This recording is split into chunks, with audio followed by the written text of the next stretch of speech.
Melinda Audio and Audible Studios present this unabridged recording of Blood Song, Roy and Castells, Book 3, written by Joanna Gustafson and read by Patricia Rodriguez and Mark Meadows. Author's Note: Parts of the book you are about to listen to take place in Spain during the Civil War and under the Franco regime. During the Spanish Civil War, Republicans and Nationalists battled for nearly 3 years. The Nationalists, led by General Francisco Franco, emerged victorious in 1939. Franco went on to tyrannize Spain for 36 years until his death in 1975. Every dictatorship brings its share of atrocities. The Franco regime was no exception, and under it Spain suffered one of Europe's highest death tolls of the 20th century, second only to Germany. Here are some numbers that may convey some sense of the sheer scale of Franco's repression. During the Spanish Civil War, between 1936 and 1939, 150,000 people were executed by Franco's army, not counting the many more who died in combat. From 1939 to 1940, Franco's regime imprisoned close to 1 million people. More than 500,000 prisoners of war were deported to around 200 concentration camps. 300,000 women and men were incarcerated in prisons that were only made to hold 20,000 inmates. In March 1939, nearly 500,000 people fled Spain and crossed the border into France. Between 1944 and 1954, more than 30,000 children disappeared without a trace. After Franco's death, some 800 mass graves were discovered all around Spain, containing the remains of an estimated 40,000 to 60,000 people who had been arbitrarily executed. During the same era, Vichy France and Fascist Italy respectively imprisoned 60,000 and 15,000 people. For Franco, war was just the first stage in what he, with the Spanish Catholic Church's blessing, saw as a crusade. The complete eradication of undesirable Reds from the country. These included communists, Freemasons, socialists, and Republicans, in other words, anyone who did not share the dictator's ideology. Hence, even the slightest word uttered against the regime or the state, against the church, the police, or the army, would be considered a personal insult to El Caudillo and constitute grounds for immediate arrest. As an assertion of his power, Franco perpetuated the state of war he had declared in 1936 for 12 years, only lifting it in 1948. For these 12 years, he imposed on the people of Spain his state of terror, barbarity, killing, moral repression, church-sanctioned morality, media censorship, and obscurantism. Once his people were enslaved by fear and the Republicans were silenced, Franco used the church to maintain his grip on the country. While the victims of execution, deportation, and imprisonment were mainly men, women were certainly not spared. If they did not fall victim themselves to arbitrary execution for simply adhering to the Republican ideology, or because they were close to a Red loyalist, the killing or imprisonment of their husbands would leave many women socially isolated or struggling in extreme poverty. It is practically impossible to determine exactly how many women were imprisoned for political reasons. The Franco regime did not confer this label on women. As such, their prisons were filled with prostitutes and delinquents. However, according to numbers from Spain's National Institute of Statistics, in 1942 there were 7,275 female political prisoners. Madrid's Las Ventas prison alone housed close to 11,000 women between 1939 and the end of the Second World War in 1945. It was designed to hold 500 inmates. Those who were mothers were allowed to keep their children until they turned 3 years old. However, many did not live to that age due to overpopulation, famine, lack of care and hygiene, and disease. Meanwhile, their mothers often vegetated for years in these death camps, living in fear that they might be hauled before the firing squad at any time. The nature of the conflict was what made this dark time in Spain's past particularly terrifying. This intense and bloody episode of Spanish history saw some of the worst human atrocities imaginable. One people with two political ideologies opposing one another, first with arms, before the victors subjected the victims to their fierce repression, giving thousands of torturers and executioners the power of life or death over strangers, neighbours, friends, fathers and brothers. The acts of violence depicted in the historical chapters of this novel were inspired by actual events that have been recognized and confirmed. While these acts are certainly cruel, and some may find the images hard to stomach, there has been some softening to spare sensitive listeners the most brutal details and avoid sinking too deeply into the misery of those times. Although the characters who live and die in this story are the figment of my rightly imagination, the experiences they endure are rooted in the terrible truth of a dark, dark chapter in Spanish history. Johanna Gustafsson, 2019. Is the sea beautiful? Yes, it is very beautiful. That's what people who have seen it say. I would like it to be true, that it's very beautiful. Why? Because my sons lie in the sea. Dulce Chacon, The Sleeping Voice. Quotation translated by Johanna Gustafsson. Falkenberga, Sweden, Friday, the 2nd of December, 2016, 10 p.m. Kerstin wished she could have stopped the hands of time ticking. Cling on for just a few more seconds so she could hold back the monster, hide it, tame it somehow. But she had no longer had a choice. It had been now or never. So she had taken Göran by the hand, thrown open the gates of hell, and released her inner demons. Now Göran was asleep, face down in the well of his pillow. None of the words exchanged after their dinner had stopped sleep from coming, and his anger had ebbed away into the night. Set free from the day and numbed by fatigue, his whole body now rested soundly, in childlike surrender. Kerstin took off her dressing gown and slipped into bed beside him. Placing a hand on her husband's graying chest, she kissed his shoulder, where it curved to meet his armpit, the sweet spot where she loved to lay her head.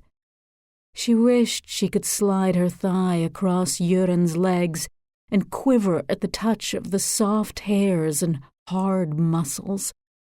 She longed to hold him until the grief fought its way to the surface and flooded over her. She was waiting for the tears to come, for them to trickle timidly, one held-back drip at a time, then suddenly well into a raging torrent that would sweep her away. She wanted to cough up all the sadness caught in her throat and spit it out. Feel the panic set in as she struggled to breathe. She wanted the sorrow to sweep her away. She wanted to drown in it. Kerstin shivered and pulled the duvet up to her shoulders. She hated this never-ending darkness. Some days, the sun seemed to never rise at all, and only snow would break up the clouds. Without it, the moon could never part the heavy blanket of the night. Their bedroom was above the living room, overlooking the sea. Every night, Kerstin savored the moment when she would lie in bed, gazing out at the water.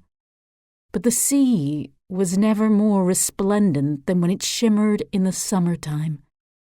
Now, on the cusp of winter, it shivered with goosebumps as the wind whipped the surface into whitecaps. Perhaps the snow wasn't far away, after all. Earlier, as Kerstin had stepped out of the shower, Göran had asked her to sleep in the guest room, nowhere near him. He had then taken the cushions off the bed, folded the fur throw, and placed them all on the chaise longue with the same calm, calculated movements as every other night, but this time avoiding her gaze. Sheshtin had left the bedroom in her dressing gown, her damp hair dripping splotches onto the floorboards. She had closed the door behind her and waited as obediently as a dog told to sit outside. With her nose pressed to the doorframe, she had listened to the silence and waited for stillness before opening the door again and getting into bed beside her husband. She didn't know how to sleep any other way. Suddenly, she felt a weight descend on her lower abdomen, as if a heavy rock were crushing her pelvis. That was where all her repressed anger tended to build up. According to her acupuncturist, it was a boundary thing, something to do with how she related to others. Whatever. Although perhaps there was some truth to that. She had to admit, she hadn't really known whether she'd been coming or going that evening. Sheshtin massaged her belly in a circular motion, pressing with the tips of her fingers to smooth the edge off the pain. The mattress heaved as Göran stirred and turned onto his side, staring out to sea, at anything but his wife. Sheshtin reached for her husband's hand, intertwining their fingers, pressing her moist palm to his, trying to catch his eye. She wanted to draw him closer, put in words what had happened, but Göran twisted out of her embrace as if she were a stranger he couldn't bear to be around. He threw off the duvet, sprang out of bed, and left the room. Sheshtin opened her mouth and drew a deep breath of air. The atmosphere in their bedroom was stifling. Fire flared in her chest, and flames of rage and desperation licked their way up her throat. She clamped her hands over her mouth and screamed. Creases ravaged her face, but the tears never came, only dry sobs. Always the same arid anguish, except this time she warmed to it, snuggling up to it, as if it were Göran's arms, and she were finding solace in his embrace, taking refuge in his shadow. She let the grief wash over her. Suddenly, hands grabbed her ankles, yanking her naked body off the bed. Her head cracked against the floorboards, and the pain felt like it was crushing her skull, shooting all the way down to her fingertips. She clawed desperately at the floorboards, but only succeeded in tearing her nails to shreds. The panic felt like it was tearing her chest apart. As the blows pummeled her body from left to right, all she could do was stare wide-eyed at the ceiling as the searing pain gave way to sheer terror, which paralyzed her lungs and her throat. Louise, Louise, Louise, Louise, her sleeping daughter in the bedroom down the hall. Grant Road, Harrow, London. Saturday, the 3rd of December, 2016, 1 a.m. Jennifer Marsden's father had contacted the police at 8 that night. Detective Chief Superintendent Jack Pierce's first reflex was to turn to Emily Roy. The profiler had interviewed the girl's parents, then her grandparents, who lived a few doors down the street, before moving on to the neighbors. Emily looked to Aliénor Lindberg for the go-ahead. Aliénor nodded. Emily rang the bell and retreated a few steps. The door was opened almost right away by a 30-something woman bundled up in a dressing gown, black hair pulled into a messy bun on top of her head. "Martine Partridge?" The young woman scratched at her cheek with blue false nails. "Yeah?" Aliénor registered Emily's smile, took a mental picture of it, tight-lipped, mouth turned up at the corners, narrowed eyes, too. "I'm Emily Roy. I work with the Metropolitan Police. This is my colleague Alienor Lindberg." The woman looked down her nose at Alienor, giving her the once-over. "You recruiting in primary schools these days, then? Are you? This about young Jennifer, innit?" Emily squinted at her. "Sorry to bother you so late, Martine," she continued. "Is it all right if I call you Martine?" "I prefer Marty." "Marty." "What's her name again?" "Your colleague. I didn't catch it." "Her name's Alienor." "Alien Oh? Well, that don't exactly help a girl get ahead in life, does it? They must have had a field day with you at school, innit?" Emily frowned. Alienor bit her tongue. That was the hardest thing, really, knowing when to say something and when to keep her mouth shut, even when the other person was expecting a reply. So much behavior to decode all the time, to understand and integrate, a whole other language to learn. "That's not from round here, is it? Alien or..." Marty went on. "Where's that from, them?" Emily gave a discreet nod. Alienor replicated Emily's smile, mouth turned up at the corners, narrowed eyes. "It's French," she said, trying not to let her smile falter. "French? Ooh la la. You don't have a French accent, though. I'd never have pegged you as a frog." "I'm not French. I'm Swedish." "Swedish? Why make things easy, I suppose." "When was the last time you saw Jennifer, Marty?" Emily interjected. "This morning. She walks past here to catch the 182 on her way to the high school." Marty slowly opened and closed her eyes, like a lizard lazing in the sun.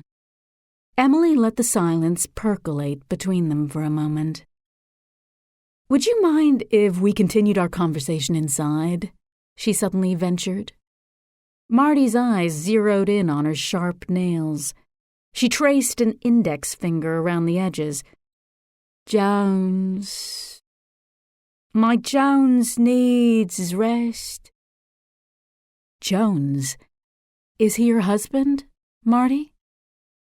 "Yes," she whispered, as if suddenly afraid she would wake him up. "I'll be careful," Emily replied, striding forwards. Marty had no choice but to step aside and let her pass. The profiler made her way through to the kitchen and took a seat at the small, square table. The dirty dishes from what looked like dinner had not been cleared away. Marty stood on the other side of the table, as if she were waiting to be told what to do. Emily motioned for her to sit down. Alienor was still standing in the doorway, watching Marty fidget with the belt of her dressing gown. "You didn't see her come home again this afternoon?" Emily prompted. "What?" "Jennifer.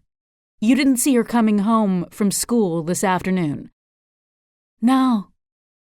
"Do you know the Marsden family well, Marty?" "Not really. Just as a neighbor, you know," she replied with shifty eyes. "Jennifer never stopped in here on her way home from school? For a chat?" The corners of Marty's mouth turned downwards. She smoothed her dressing gown with the back of her hand. "Do you really think I'd let a tramp like that set foot in here, in my house, under my bleeding roof?" Emily gave Alienor a subtle glance. "Do you mean Jennifer, Marty?" she replied, as Alienor disappeared down the hallway. "Yeah, Miss Marsden. Yeah," she spat, with a pout of disgust. Marty Could we have a word with Jones? The young woman shook her head like a stubborn child. Why not, Marty? I don't want you seeing him like that, she replied, twisting the belt of her dressing gown around her index finger. What do you mean, like that? The way he is. Naked. Not a stitch on him. That's not a big deal, Marty. We can cover him up, so no one sees him. Yeah, I suppose. Marty tilted her head to one side. Your colleague? I don't want her to come upstairs with us. No, don't worry, Marty. We'll go upstairs, just the two of us. My colleague will stay down here. Is that all right, Marty? Yeah, it's all right. I suppose it's all right. Two armed police officers suddenly burst into the kitchen, barking orders. Marty looked up at them in a daze. Then she did what she was told and got on her knees and lay face down on the kitchen floor with her arms and legs spread apart. Emily went upstairs to join the two other officers who were waiting for her in the bathroom doorway. There were half a dozen overturned candles wallowing in red puddles on the bathroom floor. A man was lying in the bathtub, his body immersed in the bloody water, right arm hanging over the side, head slumped over his chest. Jennifer also lay in the bath facing him, her throat slit. Emily walked downstairs and out of the Partridge House. DCS Jack Pierce was waiting for her by a marked police car. Alienor was crouched beside the car, hugging her knees into her chest, rocking back and forth. What's happened? Emily asked Pierce. Her superior gulped and moistened his lips, hesitated for a second or two. Emily stiffened. In that short silence, she sensed the pain, the urgency, and the fear. El Palomar, Spain. Tuesday, the 21st of December, 1937, 10 p.m. Sole was about to get up, but Teresa placed her hand on her shoulder. Please, just sit for a while, Sole. You're going to make me dizzy. You've been on your feet all evening. Well, I'm not exactly going to let you do everything, am I? Sole protested. I don't want to see you move out of that chair, Teresa insisted. Your dinner was delicious, mi Sole, said Paco, stretching his long arms above his head. Gracias, mi amor. You've made it such a wonderful birthday. Sole smiled at him as she rubbed the big round belly stretching her woolen dress. I feel like there are two of them in here, she wheezed, running the tips of her fingers around the contour. I think it's just the one, but a hefty one at that, Teresa replied as she cleared the table. Just like his father. Have you seen the size of Paco? You see, mi Sole, she agrees with me, Paco said, draining his glass of Monticello. The smooth dessert wine enveloped his mouth with its gentle sweetness as he clicked his tongue against his palate to savour every last drop. Teresa piled the cutlery, plates and glasses into a big metal bowl. Are you sure you want to go to the font and do the dishes right now? Sole asked her. Si. Concha should be down there as well. We'll have a little gossip. The river must be as cold as ice, Tere. You won't feel your fingers. Why don't you wait until tomorrow? Teresa and her brother exchanged a knowing glance. It couldn't wait until tomorrow. I'll be done in no time, you'll see, she argued as she hoisted the bowl up and balanced it on the top of her head. The dishes shifted and clanged against the sides, echoing the first knocks at the door, which were soon followed by a louder, more insistent banging. Paco drew himself up to the full height and breadth of his stocky frame as he opened the door, and froze. A group of blue shirts, 3 of them, stood in the doorway. Teresa gripped the handles on the bowl so she wouldn't lose her balance. Paco Morales Ramos, come with us, the one in the middle barked, adjusting his hat before hooking his fingers over his belt where the Astra 400 was waiting in its holster. Solly stood and placed one hand on her belly and the other on her chair. A film of cold sweat was spreading across her neck and upper lip. She clenched her jaw so she wouldn't gnash her teeth. Paco turned his palms upwards, spread his arms wide and forced a smile. "What's all this about, senores?" The man on the left reached out and clamped a hand around Paco's wrist. All right, Paco said. "Soledad, Melilla, Santiago," the one in the middle barked at Solly. Not daring to say a word, Solly gripped the chair more tightly as her belly began to contract intermittently. "No, I'm Solly," Teresa interjected. "Is that so? You're Solly," the militiaman smirked. He took a step forwards, leaned his face down towards hers, and brushed his lips against her ear. "Don't you dare insult El Caudillo, you dirty little puta," he hissed. "You think we don't do our homework, eh, before we come and round up the traitors of Spain? Think we don't know who's red, like your brother, and who's blue, like us?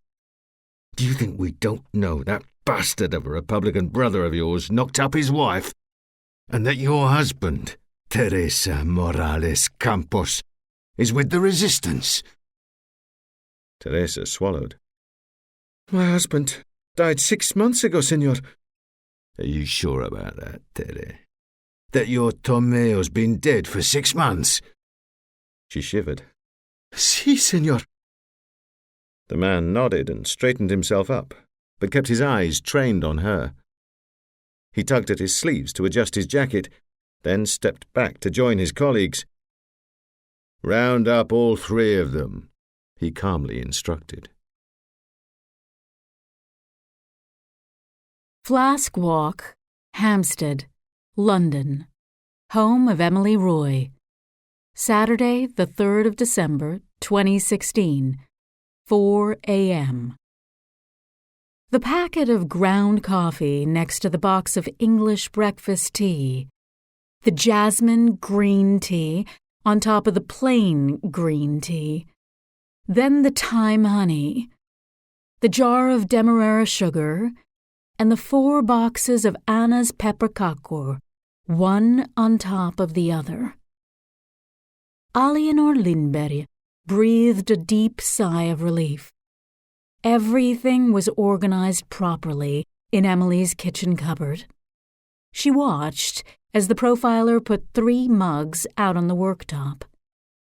Emily filled the stainless steel basket with black tea leaves and put it back in the teapot. Then she poured a splash of milk into one of the mugs, forgetting again that Jack preferred to add it afterwards. One hand on the handle, she was waiting for the kettle to finish boiling. Next, the 3 of them would sit down at the table. The conversation would take a while to get going. Jack would be the one to say the first word, the first sentence, and she and Aliénor would listen as they drank their tea. Aliénor wondered whether her parents' cellar had been reorganized while she had been away. Was the oh boy chocolate drink powder still in its place between the coffee and the peppermint tea? Had her mother arranged the books on the family shelves by color, like she had always wanted, rather than by topic and then alphabetical order the way they were when she left? That's what she should be doing when she went back to Sweden. Before she saw her parents, before she kissed them, and pressed her cheek against her sister's. She should check that everything was in its place. The chocolate powder, and the books, and the dogs' baskets in the cubbyhole at the back of the kitchen, even though they'd been dead a while, the dogs.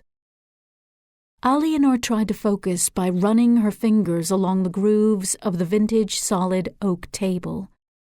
7 months. 7 months since she had left her parents' home. 7 months since she had started as an intern with the Metropolitan Police alongside Emily and Jack. Emily was training her to be a BIA like her, a behavioral investigative advisor, or, as most people would say, a profiler. Jack Pierce didn't approve, but he didn't know how to say no to Emily, maybe because they were sleeping together. Emily had suspected Marty Partridge from the start. Her intuition had been right. She had solved the disappearance and murder of Jennifer Marsden in a matter of hours, while her own family, of sorts, was being torn apart. The packet of ground coffee next to the box of English breakfast tea, the jasmine green tea on top of the plain green tea, then Eleanor knew they wouldn't let her kiss her parents, though, or press her cheek against her sister's. The three of them must be on the autopsy table right now. Or perhaps they were still in body bags? Were they naked or clothed? She had no idea. Eleanor? Emily's voice. Her posture mirrored Jack's, their hands cupped tightly around their mugs, which were no longer steaming.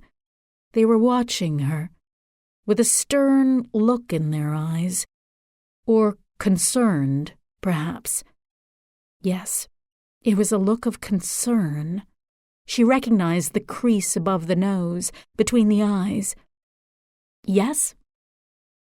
Is 9 a.m. all right? Emily repeated. What are you talking about? I wasn't listening. The flight at 9 a.m. to go back to Falkenberg. Yes, that's fine. Eleanor pressed her index finger into the groove in the wood. Are you coming with me? Yes, of course. Of course I'm coming with you. Falkenberg, Strandbaden Hotel, Saturday, the 3rd of December, 2016, 12 p.m. Alexis Castells filled her glass and her mother's with Christmas beer. Mon Dieu, that saucisson is good.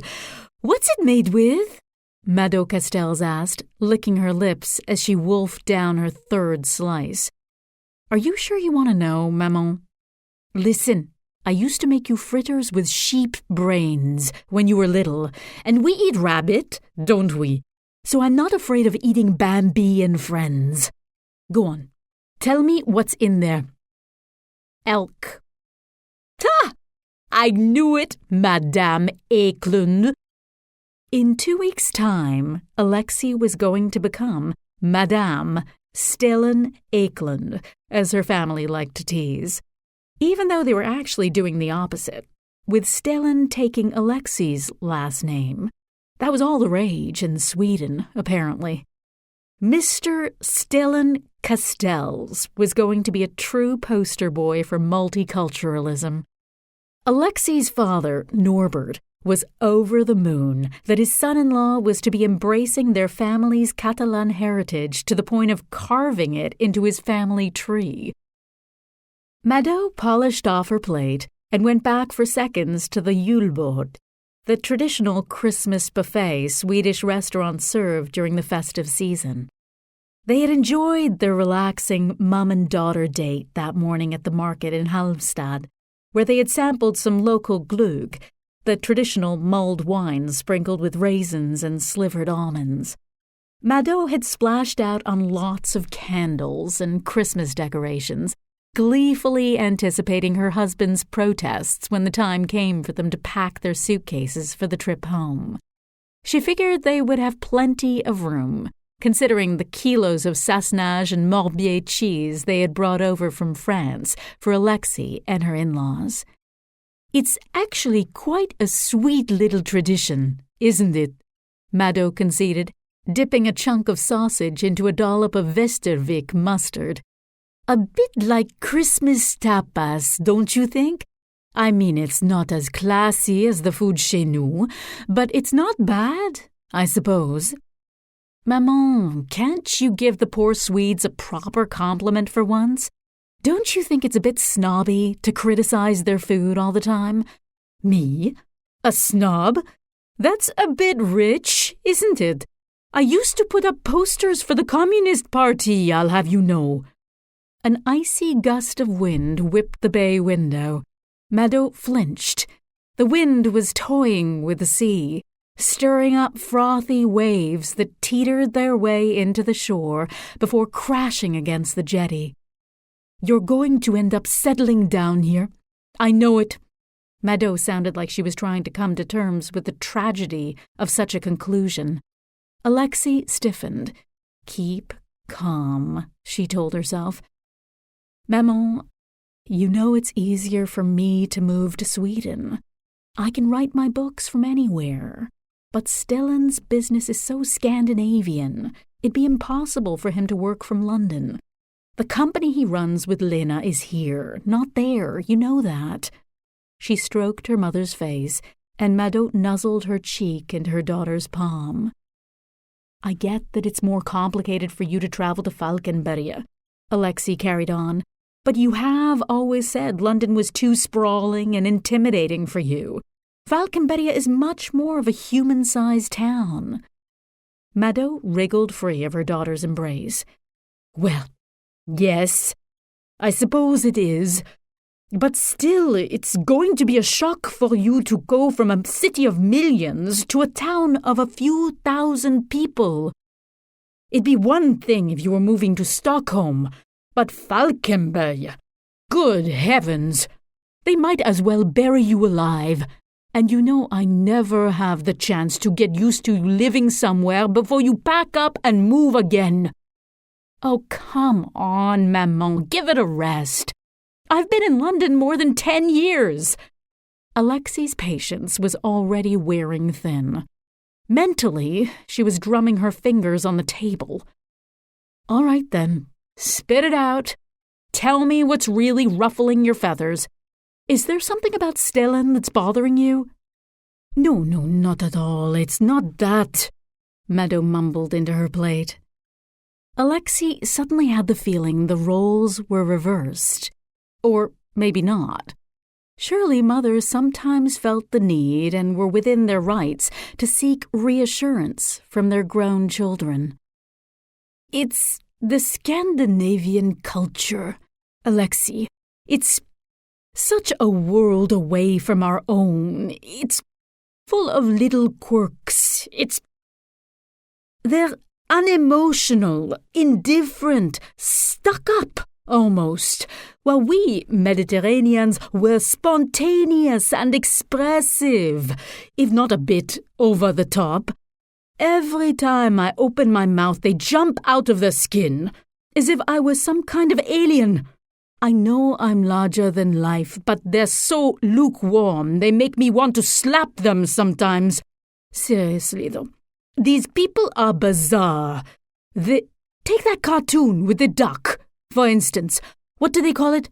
Donald? No, the name of the cartoon, not the character. What's it called again? Kaleanka. That's the one. Every Christmas Eve they show the same cartoon on TV at exactly the same time. And they've been doing that for the last 50 years or more. Seriously. Not to mention that dried-out bread they put on the table that you have to slather with butter and load up with cheese to give it half a chance of tasting like anything. It's like eating a straw mat. Back home, we wouldn't even feed that to the chickens. And what's with their obsession about golf? Well, it's your choice, I suppose. Here I was, thinking you were enjoying yourself. Now, if you were to tell me you're doing all this because you're planning to start a family, then I'd understand, you know. Her mother carried on, oblivious. There it was. Mado had finally spat it out. Now they were getting to the heart of the matter. Alexei was childless and fast approaching 40. For Mado Castells, nothing was worse than letting the sacrosanct uterus go fallow. If you asked her, women flourished and proved themselves through motherhood. Above all else, women were mothers. Mothers. And she-wolves, too. So, ladies, show us your wombs, then bare your teeth. Alexei spread some butter on a piece of crisp knäckebröd, which promptly broke in her hand. "You see? What did I tell you? Just like straws, that stuff is." "Oh, come on, maman. Don't tell me you're going to get on your high horse about the almighty French baguette now, are you?" "I don't even have to," Meadow argued as she swept the crumbs of unleavened crisp bread away with the tips of her fingers. Alexei sighed. It was going to be a long afternoon, like a day without bread, as her mother would say. El Palomar, Spain, Tuesday the 21st of December 1937, 10:30 p.m. The shortest of the three phalangists, the thin one who had grabbed Paco by the wrist, shoved them into the back of the van. There were two bench seats, one facing the other, down the sides. He barked at Paco to sit on the right and Sole and Teresa on the left. Then he slammed the rear doors shut, and the van pulled away. Teresa wrapped an arm around Sole's shoulders and placed a hand on her sister-in-law's belly. She could feel her nephew rippling around like a little sardine, and caught Paco's eye when she looked up. She wished she could snuggle up to her brother now, clasp his fingers in hers, and give him a kiss for their mother. For herself, too. And for the Yaya. He was the man of the family now, the only one left, apart from the little one in Sole's belly. Teresa was sure they had been blessed with a baby boy. Paco looked back at his sister with eyes full of resignation. Teresa tried to swallow her fears, but they lodged in her throat. The van slowed down and came to a halt. Teresa heard the front doors open and slam shut, then the dull thudding of boots on the ground. Slow, shuffling steps that kicked up the dust beneath their soles as they went. They were taking their time, as if they were enjoying the anticipation. Suddenly, Teresa felt a wetness spreading under her buttocks. Sole shot her a look of panic and started to tremble right as the rear doors were flung open. "Outside! Now!" one of the phalangists barked. Teresa helped Sole out of the van. Paco offered his arm for his wife to lean on, but the thin man shouted for him to keep his hands off her. Paco did what he was told and retreated behind Sole. "She's pissed herself!" the thin man cried when he saw the big stain seeping through Sole's dress. Sole opened her mouth, but Teresa opened her eyes wider, imploring her to stay quiet. If the men caught on that her water had broken, they wouldn't hesitate to kill them all. The last thing they wanted was a woman in labour getting under their feet. Sole and her baby had to survive. The thin man punched Paco in the shoulder, herding him towards the front of the van, where the headlights were still blazing. Teresa felt her legs buckling under her. "Not feeling tired, are we, my pretty?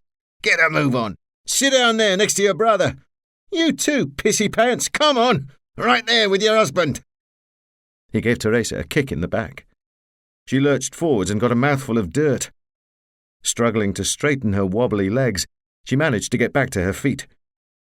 Sole followed her in a daze, folding her arms to protect her belly. They lined them up in the middle of the road, in the glare of the headlights. All Teresa could see were two huge yellow pools of light floating in front of her eyes. She heard Sole weeping. She heard her brother cry, "No pasarán!"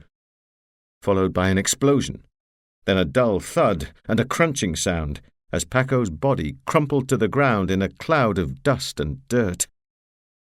Teresa's arms flew in front of her face as if a gust of wind had caught hold of them. Her cries were smothered by a second gunshot.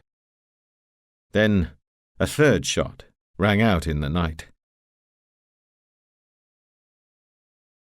Skria Strand, Falkenberg, Saturday, the 3rd of December, 2016, 2 p.m. The silence in the car was deafening, because those who whisper in the darkness swallow up every other sound around. Consumed by the anticipation of what awaited them, Commissioner Lennart Bergström and Emily Roy had not said a word since they left the police station. Bergström parked in the driveway, in front of the double garage. Emily got out of the car first. The icy air burned its way down to her lungs. "Snow's on the way," the commissioner said as he extricated himself from the vehicle. The Lindbergs' property sprawled over nearly 6,000 square meters. In the middle of this barren landscape, their land seemed to go on forever. The luxurious property was visible all the way from the main road that ran parallel to the shore. A charming, traditional-style wooden house with a pale green facade and white trim, it exuded the sweet, carefree days of childhood. Emily followed a string of stepping stones to a patio overlooking a huge garden and a thin strip of sand that snaked a path to the Skriastrand beach. A copse of apple trees was the only thing obscuring the panoramic view of the sea.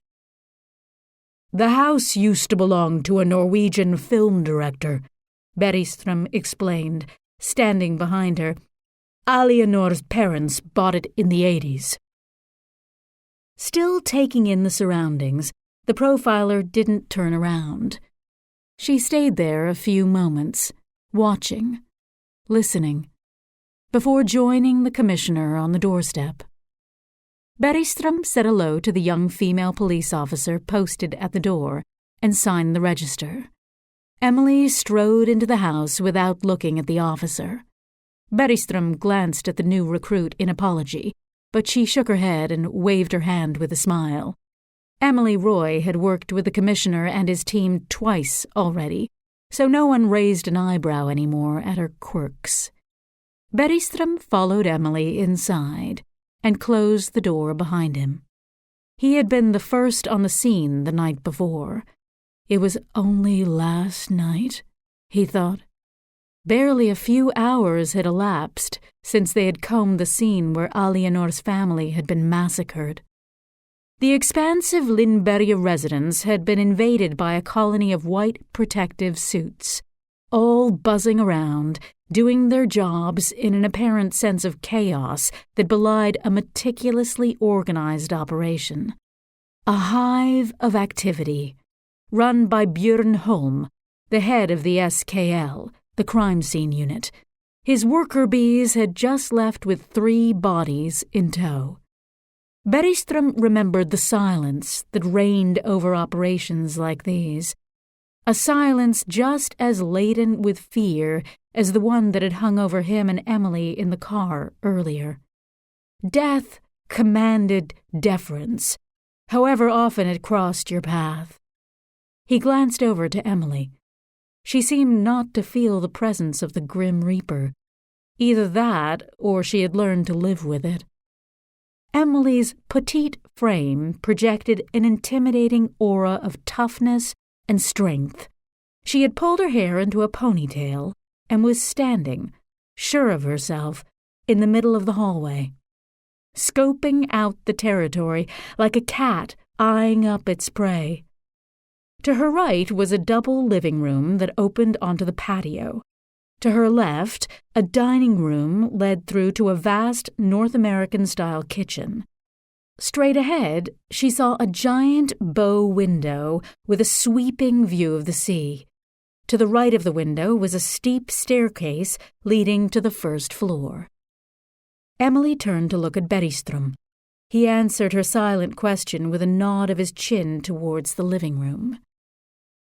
They traversed the first room, which was furnished with 2 sofas and a coffee table, and Emily stopped under the arch of a double sliding door. In front of another bow window, facing the beach, sat a huge U-shaped sectional sofa. Traces of black and white powder lingered on every surface, furniture, windows, and light switches alike. "That's where Göran Lindberg was lying, with wireless headphones over his ears," Bergström explained as Emily approached the sectional. The blood had soaked deep into the dark leather of the seat and armrest, as well as the carpet. Emily pointed to the spatters she could see on part of the backrest. "His head was propped up on a cushion, I presume?" she asked. "Two of them," the commissioner clarified. "Was he wearing anything?" "Pajamas." "With a blanket over him?" Bergström nodded. "He was stabbed through the blanket," he added. "Where's the stereo?" "The stereo?" "What were the headphones connected to?" Emily rephrased her question. "Spotify." The profiler shook her head, none the wiser. "He was listening to music on his iPad," Bergström translated with a smile. "Were the double doors closed?" "Yes." "And the bow window?" "Also closed." "Locked?" "No." Emily's gaze lingered on the sofa before scanning the rest of the living room. "Upstairs?" she ventured as she retraced her steps to the hall. Bergström had forgotten how abrupt Emily could be. She gave everything a sense of harshness, making things feel like a rough wool sweater you're itching to take off. "Upstairs," he nodded, with a forced casualness. She let him lead the way. He strode quickly up the stairs and turned down the hallway, then entered the room at the very end. When he was here the night before, the air had been saturated with a rancid, metallic smell, mixed with a whiff of something softer, sweeter, which had taken him a while to put his finger on. Coconut. The tropical scent had since faded away. All that remained now was the pungent stench of death and urine. Emily ran her eyes around the master bedroom, then moved closer to a large brown stain on the oak parquet floor at the foot of the bed. She kneeled gently, as if Kerstin Lindberg's body was still lying there. Her gaze shifted from the blood-crusted floorboards to the spattered bed frame. "Duvet, blankets, sheets?" she asked, rising to her feet with her eyes still glued to the floor. "A duvet, scrunched up at her feet." "Completely naked?" "Yes." Emily stood contemplating the bed for a long time, then left the room. "Down the other end. Last door on the right," Bergström said. Emily made her way down the hallway.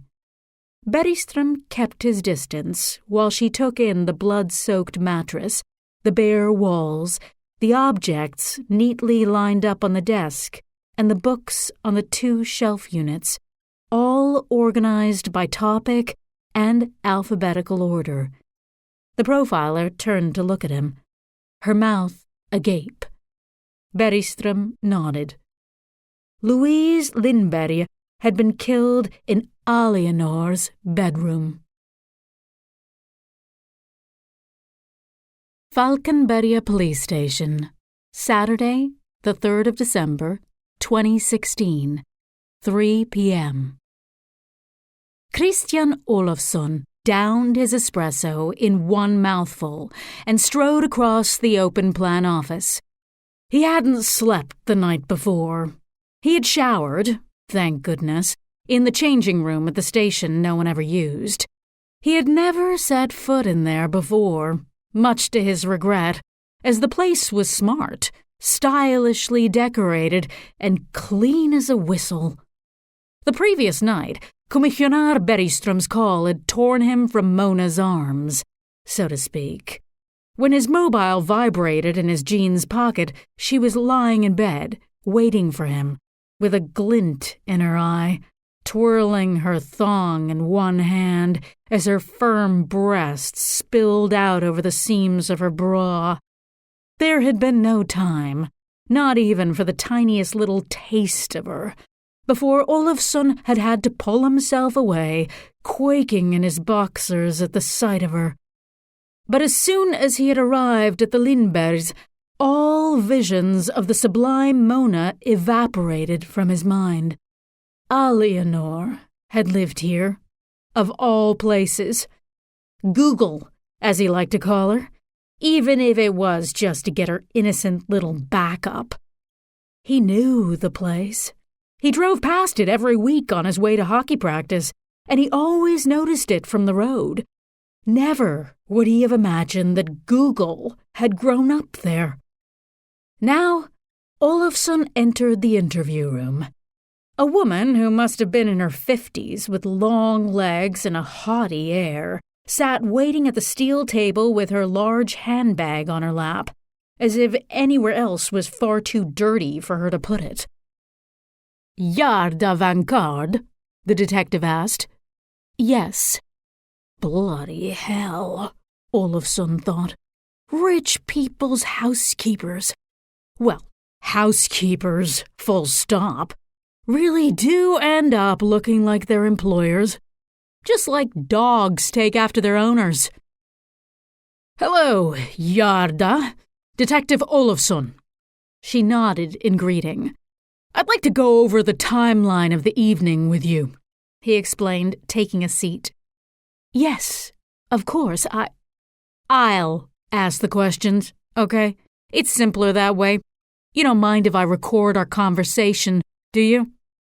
"Not at all, no." "Right." Olafsson pressed a button on the built-in tape recorder on the table. "What time did you get back to the Lindbergs last night, Yarda?" She swallowed audibly. "Shortly after midnight." "What happened when you arrived?" Yarda Vankard swept a lock of hair behind her ear with a trembling hand. "The front door was wide open.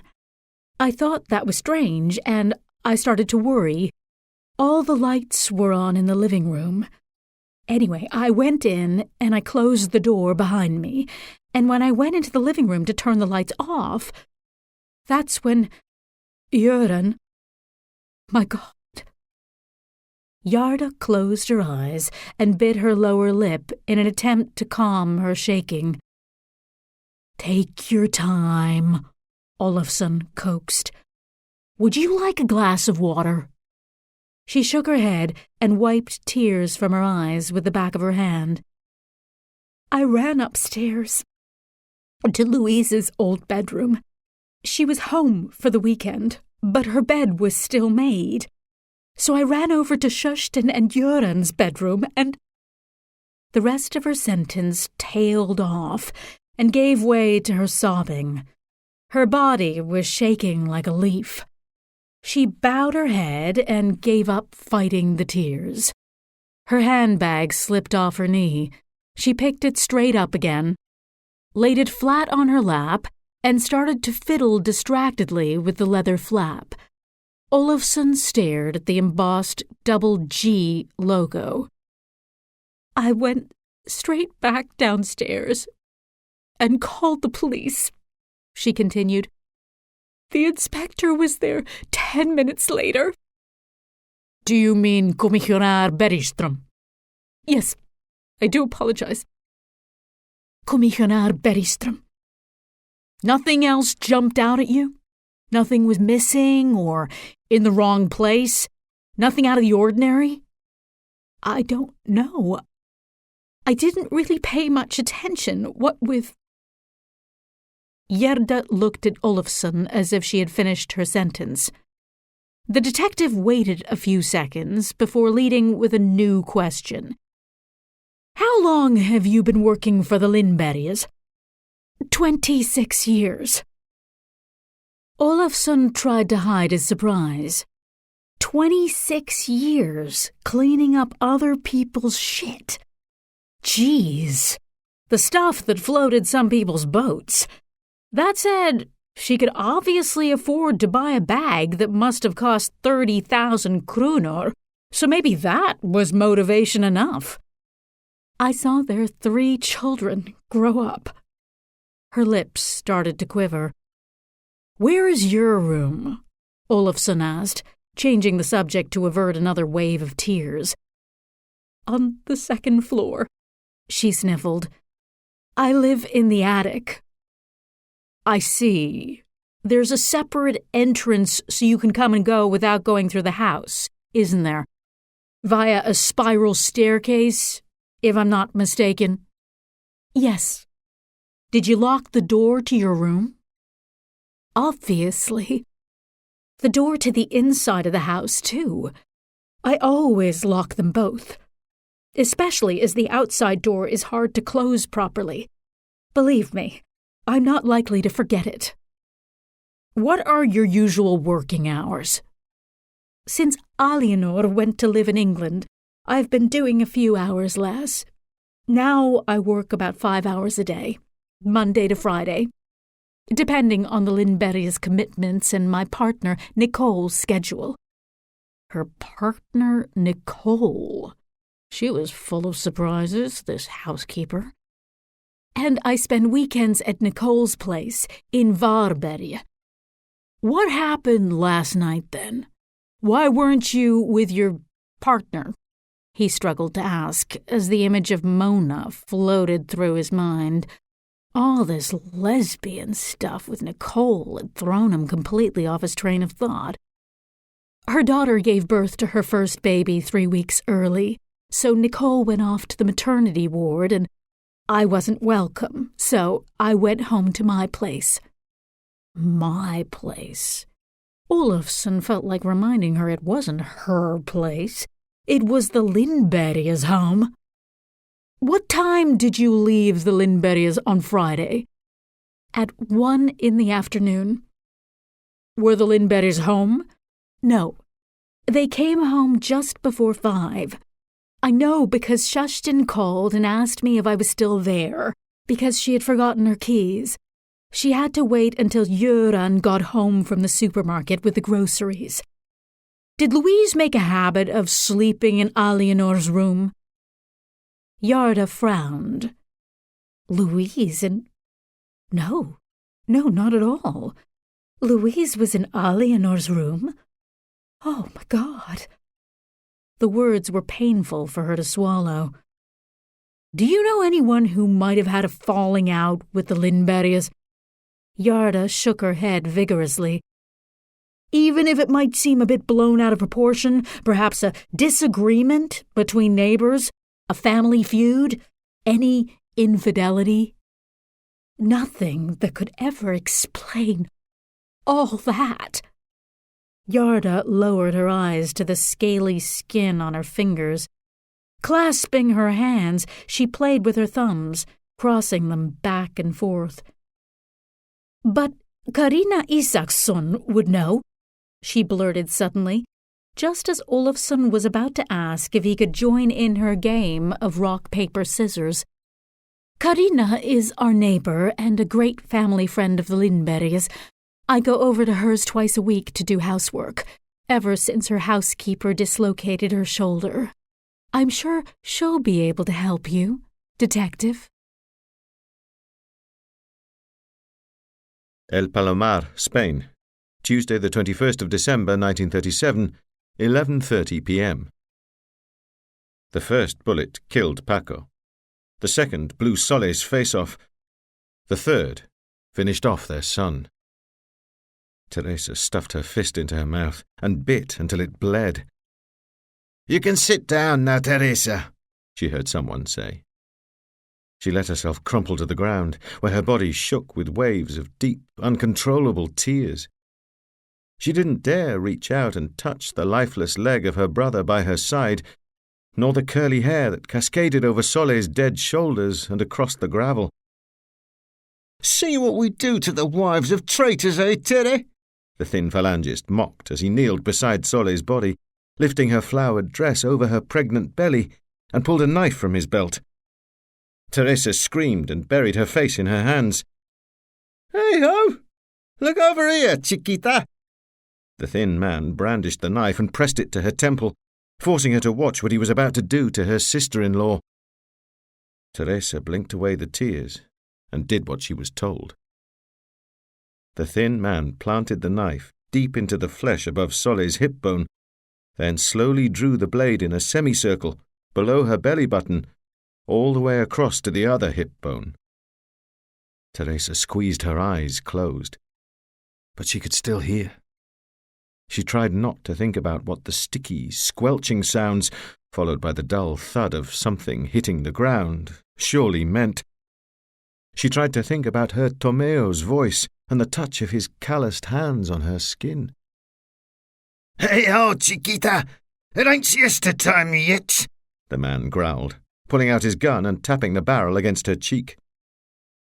She opened her eyes and saw him stuffing fistfuls of grass and brush into the gaping hole in Sole's belly before wiping his hands on her dress.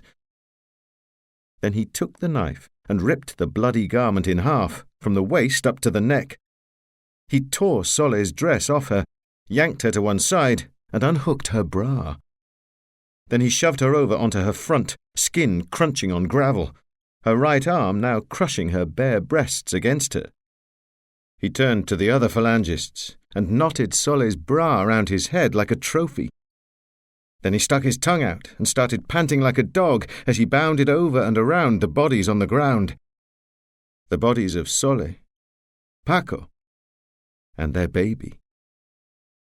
Teresa prayed to the God she had never believed in, for this nightmare to stop, for the clock to turn back to her being in the kitchen with Paco and Sole. But God did not grace her with a reply. She heard the voice of the thin man instead. "Right then, what should we do with you now, my pretty Teresa?" Falconberria Police Station, Saturday, the 3rd of December, 2016, 4 p.m.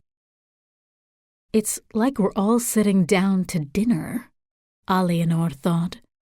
Subconsciously, she was trying to break the ice and rationalize her trauma.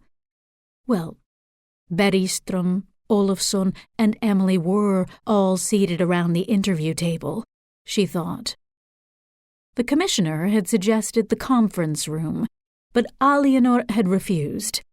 Interviews should take place in the interview room, she very matter-of-factly insisted. Bergström had seen no reason to argue. Aliénor looked at each of them in turn with the impatient, hopeful air of a child waiting to see if she could come out of the naughty corner. "We're going to need you to paint a portrait of your family for us," Bergström ventured with some hesitation. Aliénor stared at him blankly. We would like you to tell us about any tension or conflict there might have been between the members of your family or with anyone else," Emily explained. She shifted forwards in her chair and put her hands on the table, close to Aliénor's. "Are you sure you feel up to this?" she asked. "Who should I start with?" "Whoever you like." "I'll start with myself, then. I caused a lot of problems for my family before I was diagnosed with autism. My parents didn't understand why I always reacted differently. I wasn't like my brother or my sister, and I wasn't like my classmates or the children of the neighbors or my parents' friends." As Aliénor tilted her head to one side, her gaze drifted back in time. "My father used to tell me off a lot when I was a child, because I didn't understand what he was asking me to do, or what I was doing wrong. Mum found me difficult to be around. If she was still here, she'd tell you I was lying. But it's true. Louise helped me to see that. My sister would always stick up for me. She tolerated me. She liked that I was different, and loved me in spite of it. When I was 12 years old, my history teacher, Uwe Edvardsson, suspected I had Asperger's syndrome, and the doctors confirmed the diagnosis. Then my parents were much more patient with me. It was like they finally had a dictionary to help them speak my language, Louise told me. It was a lot easier for them after that. But still, my autism created a lot of tension and caused a lot of arguments in our family. Bergström had to suppress an urge to give Aliénor a hug.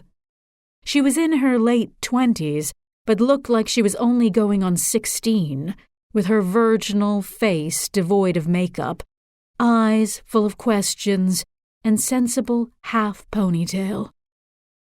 "And Leopold?" Emily asked. My brother was always reading science and sci-fi magazines, and he used to watch Star Wars on repeat. I don't really know what he thought about me. Louise and I have always been closer. I mean, we were. Aliénor left the words hanging. Her eyes darted around the room like butterflies caught out in the rain. No, Louise and I have always been closer. I can still use the present tense. Bergström reached out and clasped her hand in his. He regretted the gesture as Aliénor wriggled her fingers free from his broad palm. He should have resisted his paternal instinct. Aliénor used to be his intern and had been a valuable colleague, but he knew the rules. "How did your parents get on?" Emily pressed. "Very well. They were still in love with each other, and were very close. And they often excluded us children from their relationship. One day, Louise got mad and told our mother she didn't understand why they had children. She said that it was obvious there was only room for the two of them in our family, and that they treated the three of us like intruders. I think she was right." "How did your mother react to that?" She walked slowly over to her office and closed the door behind her. "Charming," Olofsson whistled through his teeth. Bergström glared at him. Olofsson glued his eyes to the table in contrition. "Was their work very demanding?" Emily continued. "Extremely. Louise thought so, too. She said the clinic was their baby. Or rather, their babies. It was all about the image, I think. Their job was to run the clinic, and that was a huge stress for my father. He only used to sleep 2 or 3 hours a night. I never saw him go to bed or fall asleep before 3 in the morning. He just used to sit in the living room and listen to music or watch films or documentaries on his iPad." "Clinic? What kind of clinic?" Emily asked. "A medically assisted reproduction clinic. They started it themselves, years ago." "Are you aware of any problems related to the clinic?" "I haven't finished talking about my parents and their relationship." "All right, carry on." "I don't think they were ever unfaithful to each other. I can't guarantee that, but they didn't argue a lot. They worked well together and often laughed. They were happiest when it was just the two of them, without us." Aliénor's observation met with an awkward silence. "Going back to the clinic, no, I'm not aware of any problems. I just know that they earned a tremendous amount of money and that my father hoped Leopold would take over and manage the business someday. But Leopold was only interested in the scientific side of the clinic, not the administration, so my father wasn't very happy." "And your mother?" "She would listen, and she would always end these conversations with the same words. Try to put yourself in your father's shoes. She used to say the same thing to me, too, when he shouted at me for curling up to sleep in the dog's baskets in the kitchen. He didn't like it when I did that, especially when we had guests over." Aliénor opened her mouth and closed it again. She placed her hands on her thighs and interlaced her fingers. I need to get out of here. Now." This is the end of CD 1. The book continues on CD 2.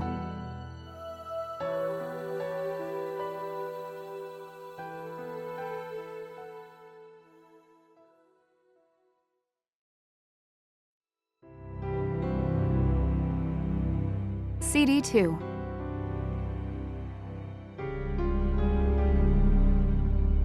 Sunday, the 4th of November, 1990. He's wearing his father's christening dress. White, with an embroidered hem and little green rosettes all around the waist. My little man. My little grandson. God, how handsome he is, with those cheeks still rosy from sleep, and all the joy of the world in those blue, blue eyes. The three of them are standing at the altar in their Sunday best, and the little one is nuzzling his cheek to his mother's breast.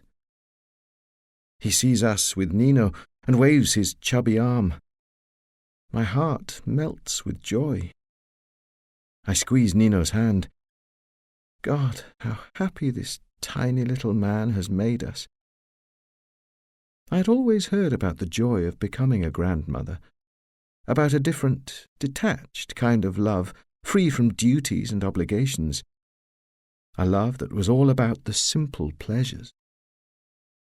I used to think it was just another one of those stories, like those singing the praises of the first year of motherhood, one of those lies. But this little human being fills me with happiness. He really does. Our little bundle of joy stuffs his chubby little hand in his mouth and sucks on it greedily, then spits it out with a grimace. He wants his dummy.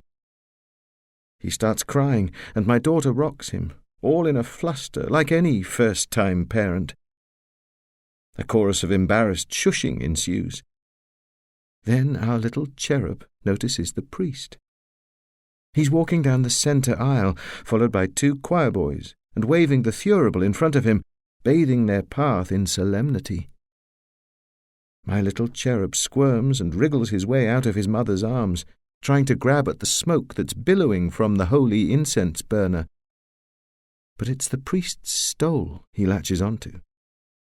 He tugs at it, burbling a monologue that resembles a language all its own as a serious, concerned crease spreads across his face. The priest waves his fingers in front of our little one's eyes to distract him, so he can straighten his stole. Nino chuckles beside me. All I can feel is his elbow against my ribs, but I can't hear him. My ears are buzzing, or rather, they're whistling. An urgent, relentless sound that drowns out whatever the priest is asking, and whatever my daughter and my son-in-law are answering. My heart is pounding in my chest and echoing in my temples. Beads of sweat purl across my forehead and the back of my neck. My tongue swells in my mouth. It feels like it's getting thicker. It's parching my throat. I feel like I'm suffocating. Am I suffocating? All of a sudden, my chest caves in. It feels like there's no place for my heart anymore, like everything else is caving in around it. Air. I need some air. I throw my mouth wide open, pitch my head back, and gulp a breath. I draw it down as if draining the last drops from a bottle of water. I swallow again and again, trying to buoy my way back to the surface of my body. Then my body lets go completely, like a puppet when the strings are cut. Olofsbo, Falkenberg, home of the Bergstroms, Saturday the 3rd of December, 2016, 7 p.m. It was a thick, heavy night that dimmed the light of the moon. Alexei rang the doorbell and rubbed her thighs vigorously to stem the biting cold rising from her boots and through her whole body. When Lena Bergstrom opened the door, she had the phone wedged between her shoulder and ear and was clutching the necks of 2 bottles of wine between the fingers of one hand. Stellan's sister motioned with her free hand for Alexei to come in, without interrupting her conversation. Now, accustomed to Swedish habits, Alexei took off her hat, gloves, scarf, coat, and boots in the entryway, a fleeting pang of nostalgia for the gentle Provençal winters warming her heart. She walked through to the living room in her socks, trying to shake the unpleasant feeling of being not barefoot but naked. Try as she might, she just couldn't get used to this custom. Walking around without slippers at home was one thing, but she still struggled with the idea of spending an evening in her socks at someone else's house. "Sorry, Alexei," Commissioner Bergstrom's wife as she hung up. "Problems with planning permission for a villa in Stockholm." She plonked both bottles on the coffee table beside 4 stemmed glasses on a round tray. Pinot Gris or Chardonnay? Pinot, please. Stellan's in the office. He's still on a video conference with one of our clients who's just decided to change the plans for his Majorcan villa 2 weeks before we break ground. I'd be telling him where to stick his plans if I were the one in charge, she scoffed, popping the cork and filling 2 glasses. She flopped herself down on the sofa and ran her elegant fingers through her silver hair. The color really suits you, Alexei said. Do you think so? I'm not sure Lennart's convinced. My hairdresser twisted my arm to go gray, you know. The boys told me I look like a more senior version of Gunhild Stordalen, Petter Stordalen's wife. Oh, silly me. You might not know who they are. The Stordalens, aren't they the Bill and Melinda Gates of Norway? That's right. A frumpier version. Ouch. But still, Gunhild Stordalen? Lena winked. When are the boys getting back to Falkenberg? Thursday the 15th. Just to be sure they don't miss the rehearsal dinner with the family on the Friday, Lena replied, reaching for her glass on the coffee table. How are things going for them in Madrid? Alexei asked, between sips. Didn't Stellan tell you? They're in Barcelona now. They're opening a new restaurant down there. Seriously, I can't quite believe it. Though I am a bit worried about all this overnight success. They're still so young, and I'm not sure they're responsible enough to make the right decisions. Well, they really seem to have their heads screwed on, Lena. It's quite remarkable what they've accomplished in the last 2 years. It certainly is. Oh, before I forget, are you published in Spanish? The boys asked me to find out. Spanish and Catalan, yes. My book about the Ebner affair was a big hit down there, apparently. My Spanish publisher is having my books about Rosemary West and the profiler Mickey Pistorius translated right now, actually. Oh, fantastic. The boys are thinking about doing some cultural and culinary soirees at the restaurant, and they thought you might like to kick things off. Talking about criminals while you sip Rioja and nibble tapas. That's not such a bad idea, is it? It's a fabulous idea. Perfect. I'll tell them to get in touch. Lena absent-mindedly brushed some dust from the armrest of the sofa with the back of her hand. Maman sends her love, by the way, Alexei said, changing the subject. How is she? Oh, she's fine. She was just feeling a bit tired by the whole day and decided she'd rather get an early night. The wedding preparations are stressing her out a lot more than me. And how are things shaping up on that front? Honestly, there really isn't a lot for me to do. The wedding planner's taking care of everything. The Strandbaden Hotel offered to handle it all for us, and with all my toing and froing between here and London, I couldn't say no to that. Other than the initial meet and greet to see the venue, choose the decor, the menu, and the entertainment, we've only had a few emails back and forth. I'm supposed to be meeting her this week to iron out the finer details. What about your dress? Jeez, what an absolute shit show! Stellan blustered into the living room. He kissed Alexei, losing himself for a moment in their embrace, before he carried on. There's no getting him to see sense at all. He says he'll pay for the extra time he has to. Damn right he will. But he's adamant about expanding the spa area in the basement, whatever it takes. Lena sighed and drained her glass. Seriously? What a clown! He's going to be a royal pain every step of the way until the job's done, isn't he? What were you talking about? Stellan asked, pouring himself a drink. Your bride-to-be's wedding dress? Time to change the subject, I think, Lena quipped. Well, I can tell you that it's my sister's wedding dress, Alexei gushed. Lena gave Alexei a soppy look and squeezed her future sister-in-law's hand between hers. I love the idea of there being a chain of love from one union to another in our family, Alexei explained. I can't wait to show you the photos. It's a simple dress, but It's absolutely gorgeous. You'll see. The front door opened abruptly and slammed shut.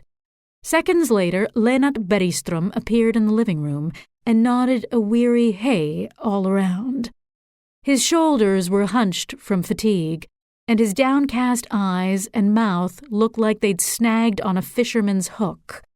The weary, sullen look on his face lent his imposing stature an almost menacing air. Lena sprang out of her seat to greet her husband. "You poor thing! You look like you've really been through the ringer." She rubbed his thick beard before planting a kiss on his cheek. "What was the big emergency last night, then?" The commissioner furrowed his brow. He turned to Alexei. "Haven't you seen Emily?" Alexei sat bolt upright and shook her head in puzzlement. "No? Why?" Bergström closed his eyes and rubbed the bridge of his nose. "Alianor's parents have been murdered." Alicante, Spain. Sunday, the 26th of December, 1937, 11:30 p.m. Teresa tilted her head back to feel the sweet caress of the fresh air on her face, drawing it all in with a breath deep enough to make her nostrils clench. She held it at the very bottom of her lungs before releasing it slowly, eyes wide open to the clearest of skies filled with stars. It had not been easy, but she had done what Tomeo said. By making herself answer a simple question, would I rather live or die? It would have been easier to die. Provoke a guard and take a bullet to the head like Sole and Paco. But still, confined to her seat for 5 whole days in an Alicante cinema, as the excrement of the hundreds of women and children she was holed up with multiplied and festered on the floor, she had chosen to live. When they first arrived, the cinema had been buzzing with the cries of lost women and hungry, thirsty children sucking in vain at their mothers' dry breasts. One by one, the sounds had faded to silence, snuffed out by fear and exhaustion. Only the occasional whisper or the creaking of a body changing position remained. Even the moans and groans had subsided. Teresa felt a hand shove her forwards. She tripped and grabbed at the jacket of the woman beside her as she fell. The woman smiled and helped her back to her feet. Her eyes were filled with the same anguish Teresa harboured within, the giant void that grew deeper and deeper by the hour. Stretching her frozen limbs, Teresa stuffed her hands to the bottoms of her cardigan pockets and made her way through the sea of women's and children's sweaty, stinking bodies on the station platform and towards the carriage she had been assigned. At the cinema, she had given her coat away to help a mother cover up her shivering baby. Every other scrap of material they could find had been folded into nappies and soiled by dysentery. She was the third to board. It must have been a goods train, or perhaps for cattle. There were no seats, and no benches either. Only a big tin can abandoned in a corner. Her travel companions sat down on the floor with their young offspring.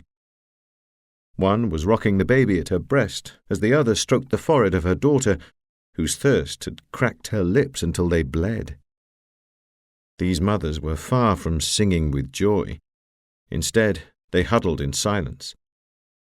They had already resigned themselves to the worst and could only dab at the pain and suffering as they struggled to hold on to their children, their lifelines, however threadbare they may be, the extensions of themselves and their loved ones, for those lucky enough to have loved. Teresa creased up her eyes and shook her head to rid herself of the image of her baby nephew's body left in the brush by the side of the road. Suddenly, a raging torrent of women and children flooded into the wagon, herded by the phalangists, who then slammed the metal grille shut behind them. The train coughed and spluttered, then creaked its way forwards. The tin can was overflowing with urine and feces. It was a sardine tin. Probably the same sardines they were feeding them. They had stopped the train 3 times so far to give them each a sardine and a sip of water. The fish only made them thirstier, stinging their throats all the way up to their ears, but none of the women had been able to resist. They had counted 3 nights on board the train. 3 nights and 3 days on top of one another, wallowing in the stench of bodies that were being treated like those of animals. In silence. Because they had nothing left to say. That's what a lack of hope will do to people. Her Tomeo had told her that. The sense of resignation people felt when they were staring death in the face. Suddenly, 2 soldiers flung the metal grille open. A wave of relief swept through the wagon. Finally, some fresh air, perhaps some water, and a sardine. Perhaps even the chance to empty the contents of the tin can onto the train tracks. The phalangists reeled back a step or 2, covering their noses and mouths. Los muertos fuera! They barked, moving their hands no further from their faces than they had to. Bring out the dead. 2 screams rang out and clashed. 2 mothers, cradling their children's dead bodies in their arms. But in the silence that stood like a wall in front of these men, not one of the dozens of women and children dared move. Los muertos fuera! They screamed again, reaching for their belts, ready to draw their weapons. Tears streaming down her face, one of the women stepped down onto the platform, clutching her daughter in her arms, nuzzling her face to hers, the girl's braids hanging limply in mid-air. The second mother joined her, cradling her baby to her bare breast. Al suelo! On your knees, now. The 2 women obeyed the order and kneeled, each hanging onto their child for dear life. Los muertos al suelo! Vosotras dentro, joder! Leave the dead here on the ground. No fucking stragglers. The first woman laid her dead daughter to rest on the station platform. She smoothed her dark braids over her shoulders, made the sign of the cross on her forehead, and then kissed her on the lips. Vamos, vamos! The militiaman shouted impatiently. Get a move on. The woman stroked the sole of an icy little foot that no longer had sock nor shoe. Then she stood up and climbed back onto the train. The other woman shook her head, nestling her lifeless baby to her bosom. The infant had succumbed to the journey, but she couldn't bring herself to let her baby go. Not here. Not now. One of the soldiers strode over and cracked the butt of his pistol down on the top of her head. Still, the woman refused to let go. She just kept rounding her back, whimpering with every blow, until she fell silent and collapsed to one side, still clutching her babe in arms to her heart. The soldier stepped over her and slammed the metal grille shut. Then the train rolled on. Falkenberg, home of the Lindbergs, Saturday, the 3rd of December, 2016, 10 p.m. A cloud of snowflakes was dancing in front of the car headlights like a corps de ballet on the stage. Bergström was right. The icy cold afternoon had set the scene for a blanket of white that night. The driver slowed down as she turned into the driveway, triggering automatic security lights that illuminated their way along the grand paved approach to the front porch. Through the inky darkness, Emily noticed the floor-level lighting along the paving stones on either side of the house. She also observed that the lights over the spiral staircase on the east wall were on, and so were the lights inside the house, on the landing that led to the second-floor attic. The moment the profiler stepped out of the car, she was struck by the cold. She swiftly zipped her parka up to the neck, slung her backpack over her shoulder, and hurried around to the rear of the Lindbergs' house. The patio and garden were brightly illuminated, too. Emily turned on her heels and walked into the house through the front door. The uniformed officer was waiting for her in the foyer. "If you need me at all, Miss Roy, I'll be—" But Miss Roy was already halfway up the stairs. Emily strode across the landing into the Lindberrys' master bedroom. She put her backpack down and pulled out a craft paper envelope from which she extracted a series of A4-size photographs.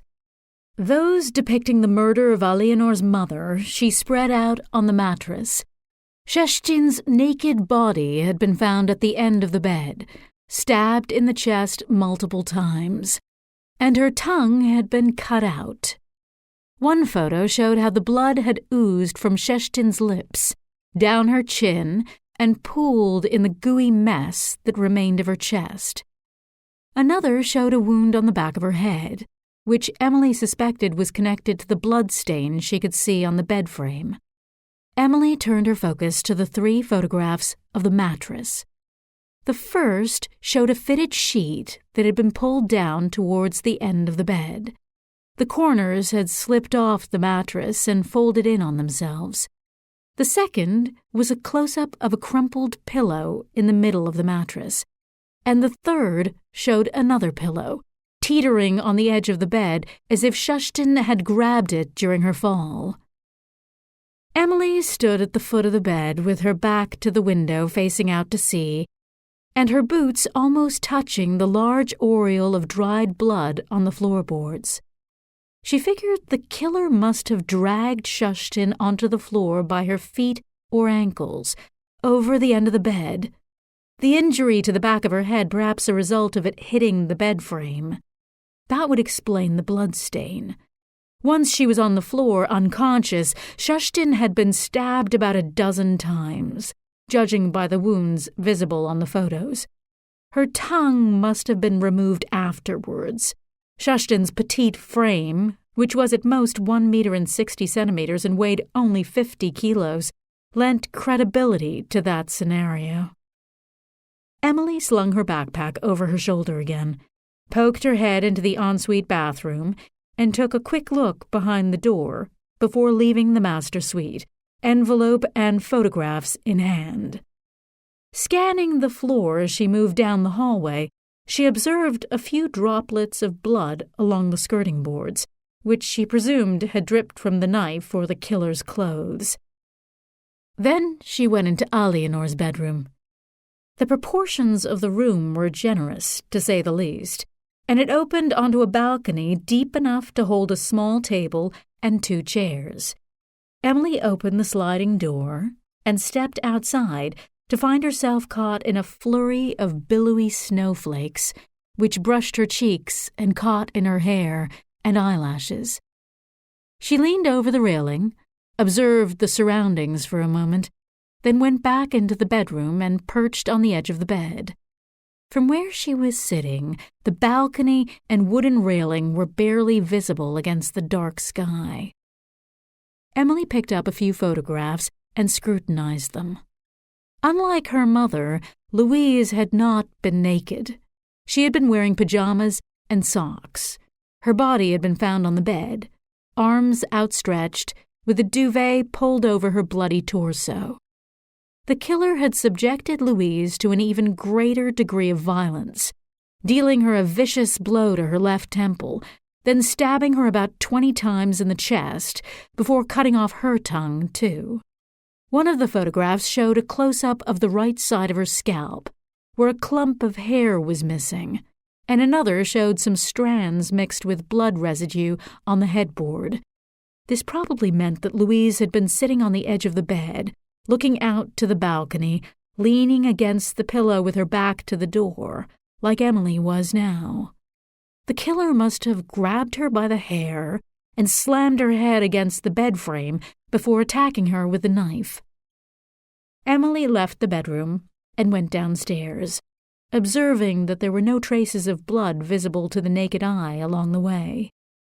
She breezed past the officer still standing in the foyer, who gave her a nod that she didn't see. Emily hurried on to the living room, flipping through the envelope to find the photographs of Göran Lindberg. When she got there, she stood behind the U-shaped sectional to cast her eyes over the images. The crime scene shots showed Alianor's father lying on the sofa with his head resting on 2 cushions, wireless headphones still perfectly in place over his ears. The iron candlestick used to knock him out had been placed on a small table beside the sofa, and his 4 stab wounds had been inflicted through the blanket that was pulled up to his shoulders. Emily walked around to the side and stood by the armrest.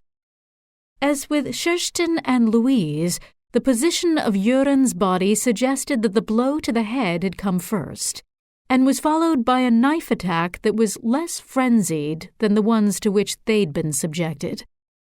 Finally, there'd been the excision of his tongue. Clearly, the killer's method had been to render each victim unconscious before stabbing them to death and removing their tongues. Emily was building a profile of the killer based on 3 key elements: the blow to the back of the skull to immobilize each victim, the frenzied stabbing of the 2 women, and finally, the aspect that said the most, so to speak, the removal of the victims' tongues. The profiler turned to look out of the bow window. The moon was tracing a luminous path across the sea. The Swedish had a special word for that, Emily reflected: Mångata. The killer could have climbed in through that window. Other possible points of entry were through the front door, the door from the veranda, or the outside door to the second-floor attic, if Gerda hadn't locked it. The balcony door in Aliénor's bedroom had no handle on the outside, and there were no signs of forced entry. The killer could just as easily have approached the house from the main road or the beach. Canvassing the neighbors might shed some light on that. Emily braced her backpack against her knee and put the envelope back inside, then went back out to the hall. "Would you like me to drive you back, Miss Roy?" the young police officer asked as Emily zipped up her parka. "Yes, thank you, Mona." The rookie officer's cheeks flushed. She would never have expected the profiler to know her name. The profile of the killer was starting to take shape, Emily thought, as she opened the door of the police car. But there were still so many questions. One of those questions was much more pressing than anything else. If Louise had been killed in Aliénor's bedroom, did that mean Aliénor was the intended target? Could Aliénor be in danger? Monday, the 12th of November, 1990. Nino's hand trembles in mine. The doctor flips through the document without lifting his eyes from the pages, as if he were taking pleasure in keeping me waiting, 1 foot in the grave. "And you haven't had another episode since then?" he asks, still reading. "No," I reply, freeing myself from Nino's hold. "Not even a suggestion?" "No, nothing at all." He snaps the folder shut, shaking his head. He rubs at his thick beard with his fingers. The chafing sound it makes is unpleasant, indecent almost. "Listen, there's nothing wrong with your heart. Your test results are normal. Just a bit of cholesterol to keep an eye on, but nothing to be worried about." "Oh, thank God," I sigh, fidgeting in my chair. "And you say you've never experienced anything like this before?" "Never," Nino answers for me. The doctor smiles. "Did this episode of falling ill occur at a time when you were particularly stressed or tired?" "Not at all. Precisely the opposite, in fact. I was with my family." "Yes, well, family is no guarantee of a quiet life, you know." I feel like asking the doctor whether he's speaking from experience. "It happened during my grandson's christening." "Were you involved in the planning?" "Ha! You obviously don't know my daughter, Doctor. She's quite the matriarch. It was all she could do to let me give the christening robe a bicarbonate of soda and lemon treatment to whiten it. Then she relegated us all to the church pews, and even then she told us all where to sit." Nino strokes my hand. To take my voice down a tone, coax me off my high horse. I do tend to go off at a gallop sometimes without realizing, and I never know when to stop. Perhaps the christening did stress you out after all, the doctor says, tongue in cheek, as he leans into his chair's high back, as if the discussion has somehow taken a more light-hearted, familiar turn. Oh no, I wasn't stressed. Irked, then? Certainly not to the point of collapsing in the middle of the church. What I mean to ask is, how did the episode unfold, precisely? I close my eyes and exhale deeply with a sigh that splutters and then stalls, like an engine dying at the end of a race. My God, when I think back to it, I spoiled the whole day. Oh, heavens, Doctor, I feel mortified. Tell me about that. I shake my head as I recall the incident. It was like my whole body was shutting down bit by bit. I swallow, but the words won't come out. Nino's hand, clammy this time, squeezes mine once more. He saw me slip away.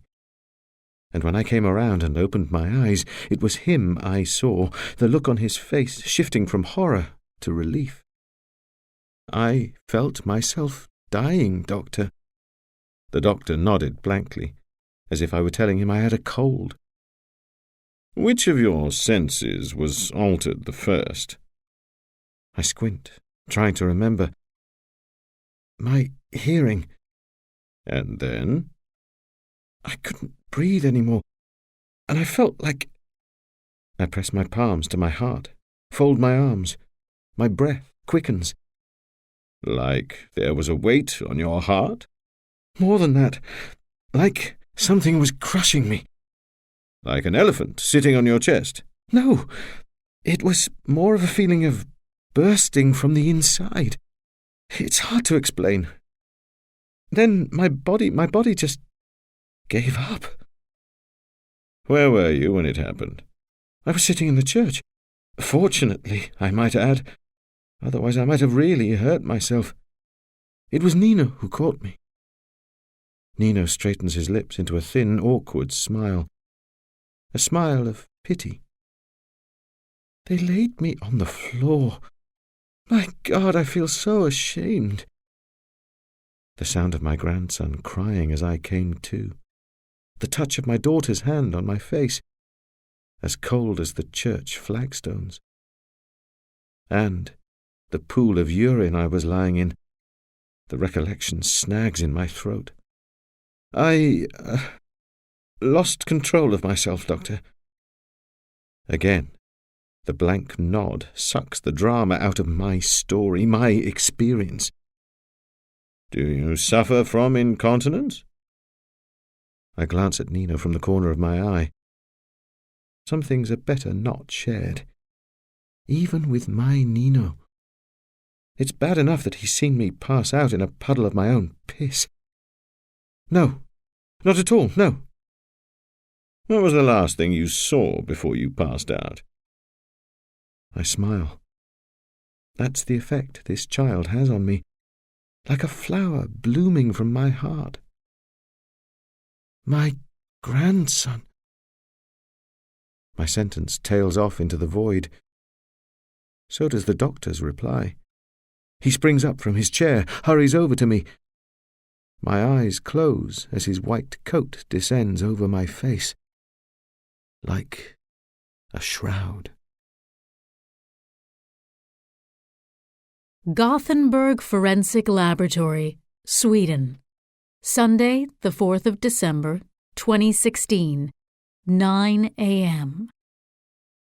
Christian Olofsson slathered Vicks ointment all over his upper lip and tossed 2 sticks of fruit-flavored chewing gum into his mouth, knowing the artificial flavors would mask the putrid odors that always seeped their way into his mouth and turned his stomach. Birgit Pedrén looked up as she heard the squeaking of Emily's and Olofsson's soles on the vinyl floor of the morgue. The medical examiner had whipped her blonde hair into a tightly braided ponytail that kissed her shoulder. "Hey, beauty," Olofsson purred, forgetting all about his mentholated mustache. "The big boss is on his way." He's just on the phone with the prosecutor. He won't be a minute.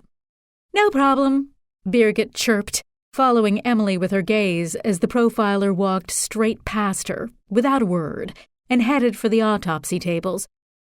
What's Negan supposed to mean? The detective asked, pointing to the medical examiner's black t-shirt. The slogan on the garment proclaimed, "I'm vegan," but the V had been crossed out and replaced with a blood-splattered N. No way, Olafson. Don't tell me you've never seen The Walking Dead. I haven't, but everyone keeps telling me I have to get into it. Olafson couldn't help but notice the skin-tight vinyl leggings Birgit was wearing. Well, it didn't take you long to get your figure back, did it? Don't be fooled, Olafson. I'm wearing a girdle. As soon as I strip off, my skin looks like melted ice cream dripping off a cone. My belly is an apron catching it, and my tits are a scarf. I'm not kidding. TMI, Pedrian, TMI. You'd better start working out again, and quick. Right now, the only workout I get is in the bedroom. And believe me, it's always quite a feat. You've popped out too many sprogs already, Pedrian. Tell me about it, she quipped. You can have one of them if you want. Or two. You're making my heart bleed. I'm almost tempted to take you up on the offer. The medical examiner smiled and pinched his cheek, the way she would a cheeky child's. Hey, Birgit, how are you? Commissioner Bergström called, striding towards them across the autopsy room. Olafson stood to attention, puffed out his body-built chest, and straightened his lips to wipe the smile off his face. Ah, thank you, Lennart. Finally, someone who thinks to ask after the mother. People are always asking how the little ones are doing, but they conveniently forget I'm the one who squeezed them out of a hole no bigger than a thimble. Seriously, sometimes I wonder why we do it. Birgit pulled on a pair of latex gloves. Right, let's start with the mother, shall we? God knows she deserves that at least. She smoothed the braid down her back and approached one of the steel tables. The blow to the back of her head was hard enough to disorient her or knock her out for a while. I found splinters from the bed frame in her hair. Given the angle of the wound, it seems she was pulled down the bed and cracked her head when she went over the edge and onto the floor. Then she was stabbed 11 times in the chest, 3 of those in the heart. Birgit pointed a gloved finger at the crisscross of stab wounds in Kerstin Lindberg's chest. Any sign of sexual activity or assault? Emily cut in. None, she replied just as curtly, scratching at the chain of Latin words tattooed around her neck. Right, on to the father, she continued, moving to the next table. Unlike his wife, he was completely unconscious when he was stabbed 4 times in the chest. Twice in the heart, I should add. The head wound was inflicted with the iron candlestick, as you suspected. No other signs of violence or sexual activity either. Olafson spread some of the mentholated ointment inside his nostrils and tossed 2 more pieces of chewing gum in his mouth. As for their daughter, she had a rough time of it, Birgit continued, moving to stand on Louise Lindberg's left side. The blow to her left temple knocked her out like a light. Birgit turned Louise's head to the side. Bergström and Emily stepped forwards for a closer look. The fistful of hair that was ripped out of the right side of her scalp suggests that was where the killer grabbed her and shoved her up against the headboard, where you found the traces of blood. She was completely out of it when she was attacked, dead to the world, but not because of the blow to her head. I found traces of a pretty heavy sleeping pill in her blood, a drug she had been prescribed for the last 4 years. Now, hold on to your hats for this one. She was stabbed 19 times. There's nothing to suggest sexual assault, but there is evidence of sexual activity, sperm in the vagina, from several hours earlier, perhaps early evening. The medical examiner pulled off her gloves, threw them into the waste bin beside the autopsy table, and rolled up the sleeves of her lab coat to reveal a kaleidoscopic mosaic of tattoos. That's it for the blow-by-blow details. Now for the common factors. All three of them had blood alcohol levels consistent with having had a glass or two of wine with their dinner, but nothing more. They were all in good health, and they were all killed around 11 p.m., give or take an hour or two.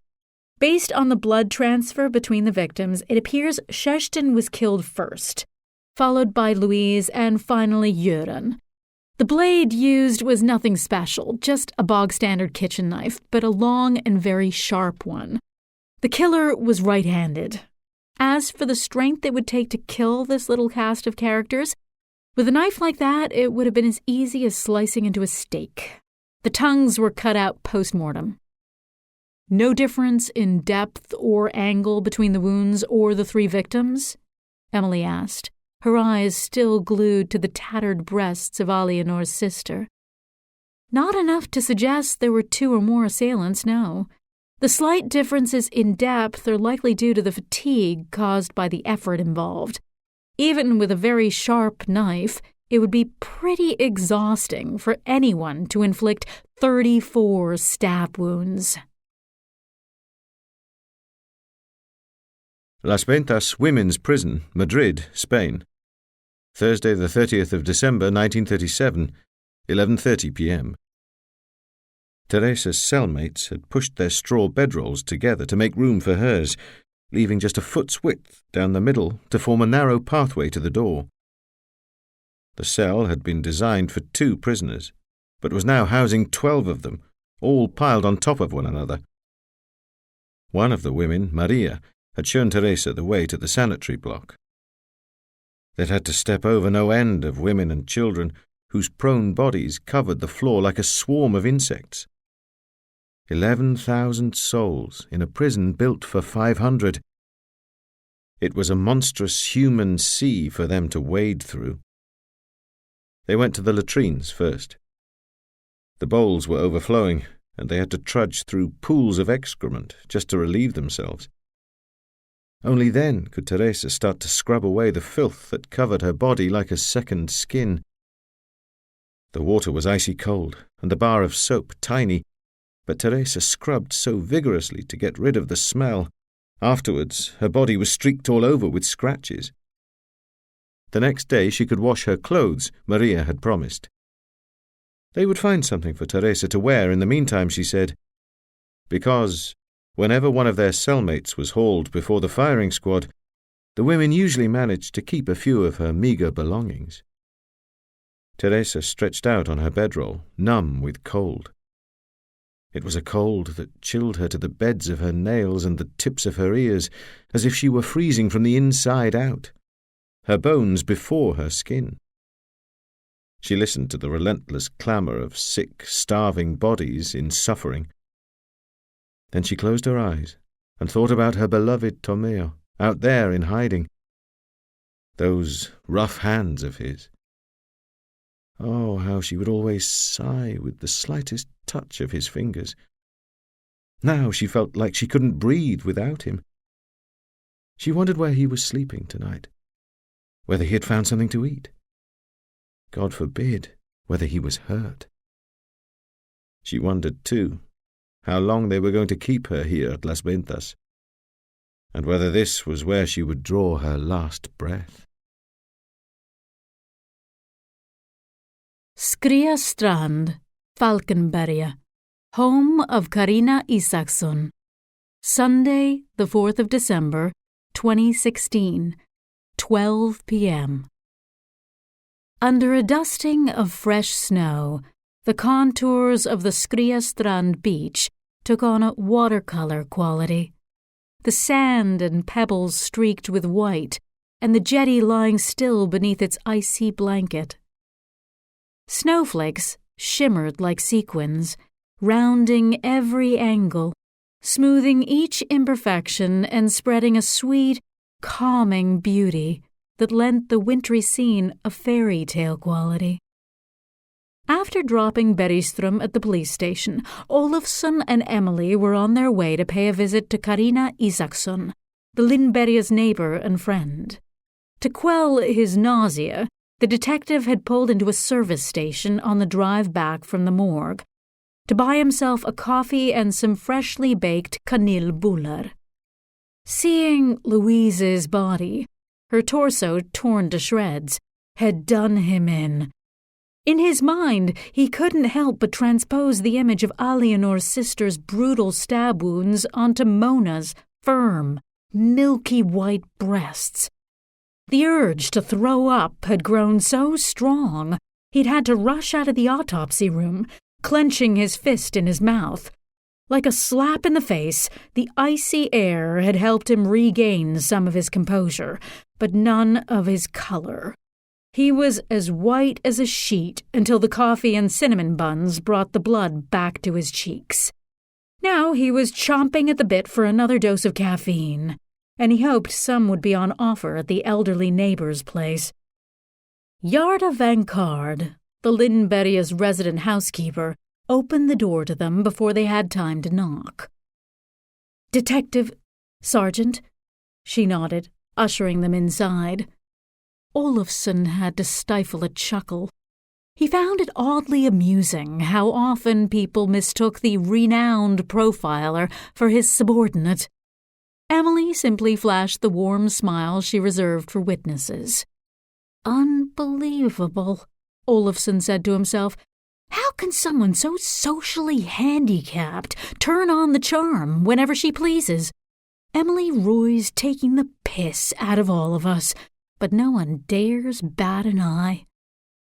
Ahead of their interview with the Lindberry's widowed neighbor, Emily had said not to worry about her at all. She didn't speak Swedish, but she could sit there and observe. The witness's body language and hesitations were all Emily needed to do her job as a profiler. Karina Isaksson was waiting for them in the living room.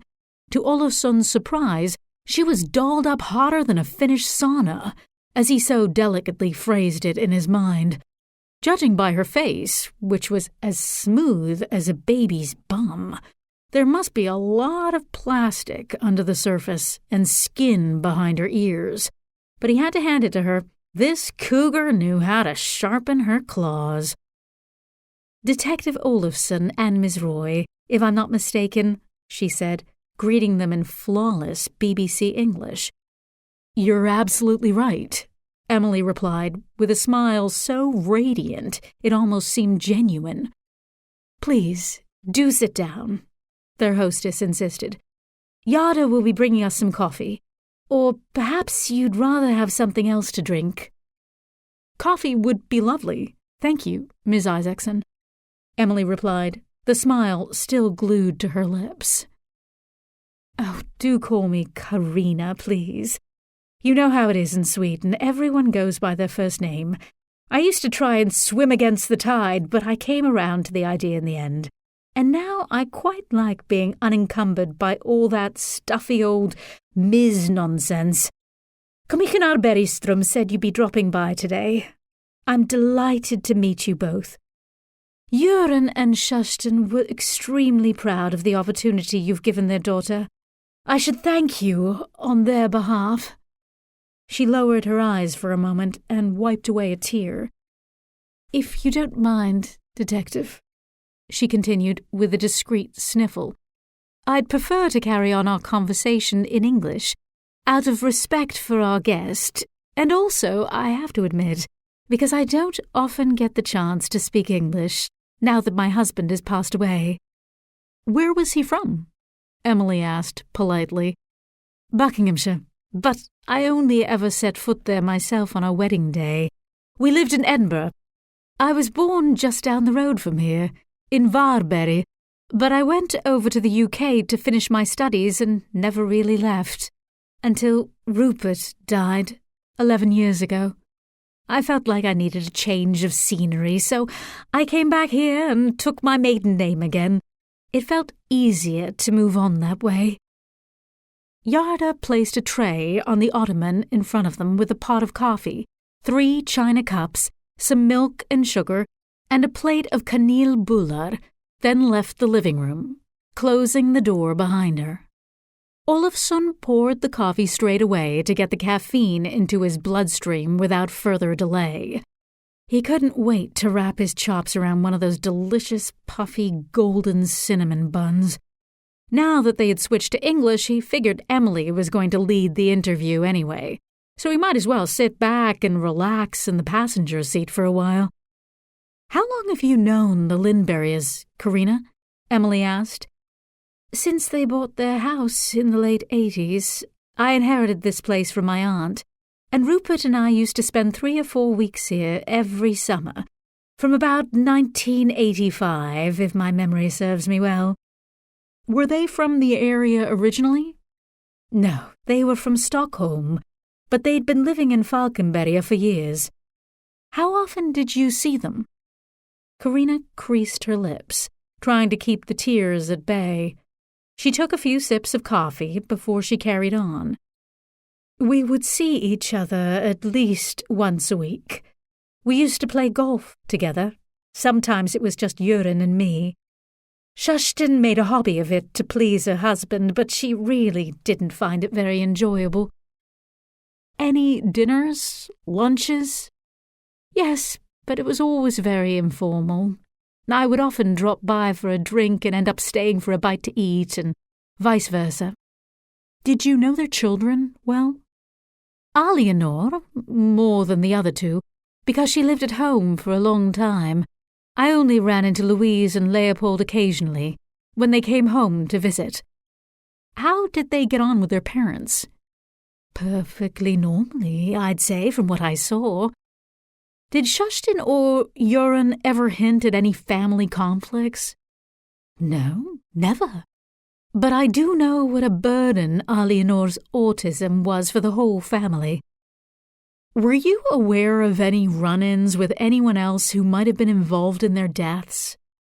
"Good heavens, no. I know that work at the clinic was stressful, but I never got wind of anything that dramatic."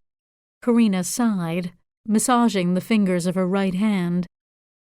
"And you didn't see or hear anything suspicious on Friday night?" "Nothing at all. No. I was in bed at 8, with my e-reader. I must have been asleep about half an hour later." "What about earlier that day? You didn't see anyone near the Lindberrys' house? On the driveway or the approach, perhaps?" "Sorry, no. I went out in the morning to run some errands in town. I was home before 11, and I pottered around the house all day after that." "When did you see the Lindberrys for the last time?" Karina shook her head, then answered the question through trembling lips. "On Thursday. Göran came to see me in the middle of the afternoon while Kerstin was at the clinic in Gothenburg." Emily marked a pause, then continued. "How would you say he was?" "He was fine. As fit as a fiddle," Karina replied, wiping a fresh stream of tears from her cheeks. "Do you know if they were expecting any visitors yesterday, or any time this weekend?" "Sorry, I have no idea." "And how did they get on as a couple?" "Very well. Tremendously well, in fact. In every way, except in bed. That's why our arrangement worked so well. It balanced everything else out." Emily tilted her head to one side.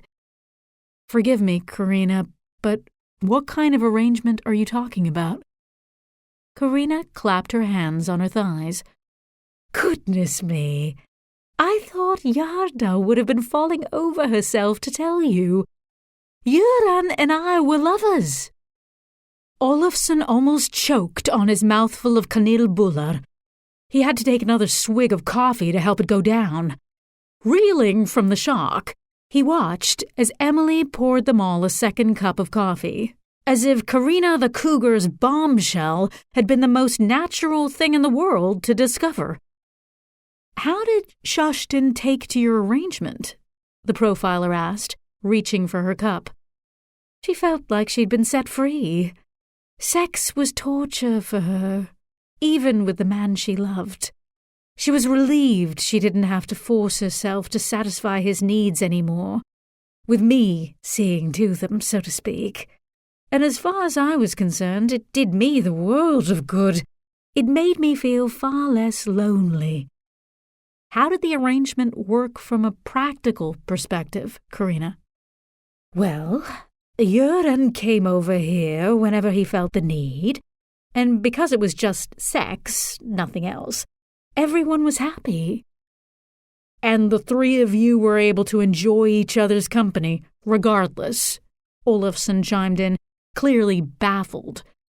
Yes, absolutely. Let me be clear, Detective. I wasn't taking anything away from Kerstin. In fact, it was quite the opposite. I was giving her peace of mind. Falkenberga Police Station, Sunday, the 4th of December, 2016, 3 p.m. When Olafsson and Emily entered the incident room, Mona was sticking photographs of the crime scene onto the whiteboard. Miss Roy, Detective Olafsson, she blushed, seeing who had swished their way through the swing doors. The commissioner asked me to bring over the photos, and I thought that if I... For a moment, she was lost for words. I thought that if I stuck them up on the board, it might save you some time, she eventually managed to say, her cheeks as rosy as if she had just come in from the cold. Emily turned to Olafsson, leaving it up to him to take the situation, or rather, Mona, in hand. Yes. Thanks. We'll take it from here, he stammered, leaning on the back of a chair. Mona nodded, fixed her gaze on her feet, and then scurried out of the room, running into Bergström, who was on his way in. Good grief, Olafsson! Whatever did you say to the poor young woman to make her run out like that? The commissioner asked, placing a pot of coffee and 3 mugs on the table. I didn't say a thing, boss. I was actually thanking her, wasn't I, Emily? The detective protested. Emily didn't grace him with a reply. She was busy sticking up the photographs Mona had left behind. All right, Olafsson, don't get a bee in your bonnet, the commissioner said as he poured the coffee. Tell me how things went at Carina Isaksson's. Bloody hell, boss. Talk about a soap opera. Turns out the widow next door was having it off with Alianor's old man. Can you believe it? I mean, I get it. She's as hot as a rocket, but that's not the half of it. Get a load of this. Alianor's mom knew all about it. I know, right? He winked in response to the shock on Bergström's face. And according to Isaksson, she was doing Kerstin a favor because apparently she really wasn't into getting her rocks off. Good grief, was all Bergström managed to say, rubbing the bridge of his nose.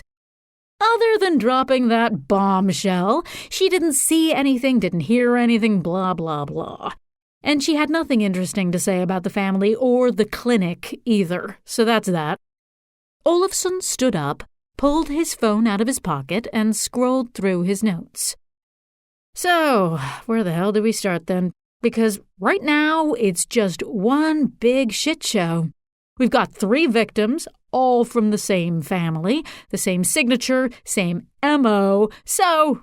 Bergström looked at him, unsure whether he should be worried or pleasantly surprised. Maybe it was an act of retaliation against the clinic, Olafsson continued. Or maybe the old man was slipping it to a whole coop of other chicks, and one of them, or one of their husbands, got fed up and decided to take it out on the whole family. What do you think? He asked, looking up from his phone. It looks to me like young Mona's turning you into quite the studious type, Christian, Bergström teased. Olafsson opened his mouth in astonishment, as if he'd been caught red-handed. He couldn't help but notice a flicker of amusement in the corner of Emily's eye, too. It made him want to crawl under the table. We need to start with the crime scene, Emily interjected, twirling her hair into a ponytail. Relieved by the change of subject, Olafsson slumped down into the nearest chair. Kerstin is our first victim, Emily continued. The killer was lying in wait under the Lindberg's bed, then came out and dragged her onto the floor, most certainly by her heels. The blow to the back of the head might appear to be accidental, but seeing as Göran and Louise Lindberg were killed the same way, knocked out, then stabbed, that's our killer's modus operandi. Then the killer sliced off her tongue and must have brought some kind of container or Ziploc bag to take it away in, before moving on to do the same to Louise down the hallway, and then to Göran downstairs. "Hang on a sec," Olafsson cut in, rocking forwards in his chair. "We haven't got any results back from the lab yet. So what makes you think the perp was hiding under the bed? And are you seriously suggesting this psycho brought a Tupperware to carry the tongues home?" Emily flipped the board over, popped the top off a marker, and drew 3 rectangles to represent the various levels of the Lindberg home. She marked the living room, veranda, bedrooms, and attic on her diagram, then added the balcony, beds, doors, and sofas. Let's assume the assailant enters the house around the time the crime is committed, approximately 11 p.m. Both possible points of entry are on the ground floor. The 2 other access points, Alianor's balcony door and the separate entrance to the attic apartment, are locked. Emily kept scribbling on the board as she voiced her theories. If the killer came in via the ground floor, Göran, who, according to Alianor, was a night owl, would have seen a figure pass by on the veranda, which skirts around the living room, or come in through the front door, which is visible from the sofa. Emily pointed with a marker to the rectangle representing the sofa where Alianor's father had been found dead. By the same token, this theory only works if Shushton was asleep. Otherwise, she would have heard her attacker approach and would have got up to defend herself. But the crime scene suggests otherwise. When she was dragged onto the floor, Shushton grabbed at the pillows and sheets, which means that she was awake. She was taken by surprise and didn't have time to get up. I think, therefore, that her attacker came out from under the bed, then dragged her off the end onto the floor in one quick movement, knowing she was no heavier than 50 or so kilos. What a nightmare. Imagine a guy with a knife lurking under your bed, Olafsson shivered. Do you think we might be dealing with a woman, Emily? Bergström asked, pouring himself another coffee. If we analyze the modus operandi and the need to immobilize each victim before killing them, that could tell us something about the killer's build or strength, could it not? It certainly could be an indicator of strength, yes, but also the killer's own perceived strength or self-confidence. That's a function of the killer's prior experience and mental state. Or it might be quite simple. The killer wanted to make sure the victims didn't fight back. And to answer your tongues in Tupperware question, Christian, my deduction is linked to the killer's modus operandi. Someone who kills with such organization and precision would treasure trophies like that, not just shove them into a pocket and let them drip all over the place. Right then. So we have no idea whether the killer's a guy or a gal, Olafsson quipped, still balancing on 2 legs of his chair. But first, shouldn't we be asking ourselves why this whole massacre happened? What the hell is this all about? Revenge? Or a serial killer going after randoms because his mum once told him off for touching his itty-bitty private parts? I mean, the guy cut out their tongues, for Christ's sakes. There must be some secret message there, don't you think? Certainly. Either they talk too much or not enough. But that's all in the killer's fantasies, so it's not necessarily linked to the Lindbergs. So what the hell do we do now? Practically, I mean. We work with what we have. The victims, Commissioner Bergström snapped, unimpressed by the detective's hypothetical musings. We're going to start by doing some DNA tests to make sure there are no family secrets, and to confirm that Louise, Leopold, and Alianor are all biological siblings. Emily nodded. Christian, I want you to look into the family's past and the clinic's history. All by myself, boss? Olafsson complained, a bit more abruptly than he intended. Ask Mona to help you." "Seriously, boss? You're pairing me up with Mona? You're kidding, right? Why can't we ask Mademoiselle Oolala instead? Alexei, I mean. I'm sure she must be getting fed up with choosing centerpieces and canapes by now." "Christian!" "What? I bet she is. And you have to admit, this kind of stuff is right up her street." Emily closed her eyes. In her mind, the image of Alexei in her wedding dress merged with the vision of the Lindberghs' massacred bodies. A sea of blood washed over the white dress, and Alianor's face emerged from the glossy red surface. Emily grabbed her backpack and parka and left the room without a word. Without batting an eye, Bergström and Olofsson carried on divvying up the tasks at hand. The cold struck her full in the face as Emily stepped outside the station. Greedily sucking in a few breaths of icy air, she crossed the street and went to sit on a low stone wall beside the pavement. Then she took a little black box out of her inside coat pocket. She opened it and gazed inside for a few seconds. That was always the hardest part, being in tune with her senses without letting her emotions overwhelm her. Emily tucked away the image of Alianor in the empty box. She contemplated her friend's face for a moment, then closed the lid. Strandbaden Hotel, Falkenberg, Sunday, the 4th of December, 2016, 4 p.m. Hello and welcome, Madame Castells. I'm Serena, so pleased to meet you. Mad-O, is that right? Mad-O shook the hand proffered by the wedding planner, who was not only a picture of Swedish beauty, but also spoke French.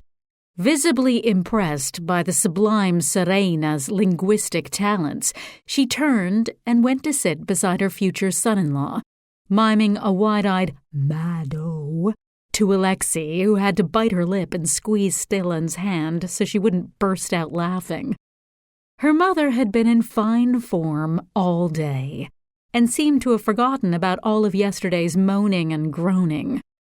Over breakfast, Alexei had told her that Lennart was busy investigating a triple murder and would be mostly unavailable in the lead-up to the wedding. Mad-O hadn't asked for any details, but shaking her head, she had mustered up the appropriate pain and spread it all over her face, living the drama as if it were her own, with the eternal empathy she liked to say was a Mediterranean thing. The rest of the day had been a race against the clock, collecting the bottles of Bandol Rosé from the Systembolaget shop that were to be given out as wedding favors, trying on her dress for the seamstress to make her finishing touches, and, finally, shopping for the shoes that would take her down the aisle. She was yet to find the right pair, but in spite of Mad-O's breezy good humor and all the wedding preparations, Alexei couldn't stop thinking about Alianor and her family. After several attempts to reach her, she had ended up leaving a message. Then she had called Emily and arranged to meet her for dinner that evening. On the phone, Emily had been just as curt as usual, but Alexei knew not to take offense. The two previous cases they'd worked on together had taught her not to search the surface for Emily's emotions. Alexei simply accepted the profiler's misanthropic facade, and even found herself appreciating it sometimes. She had only seen Emily twice since the Tower Hamlets case was closed, but that was twice more than the year before. Alexei was still the one to initiate their get-togethers, but at least now Emily responded and occasionally accepted her invitation. That was a huge step in the right direction. "Well, perhaps I should continue in French, then?" Serena asked, pouring her clients a coffee.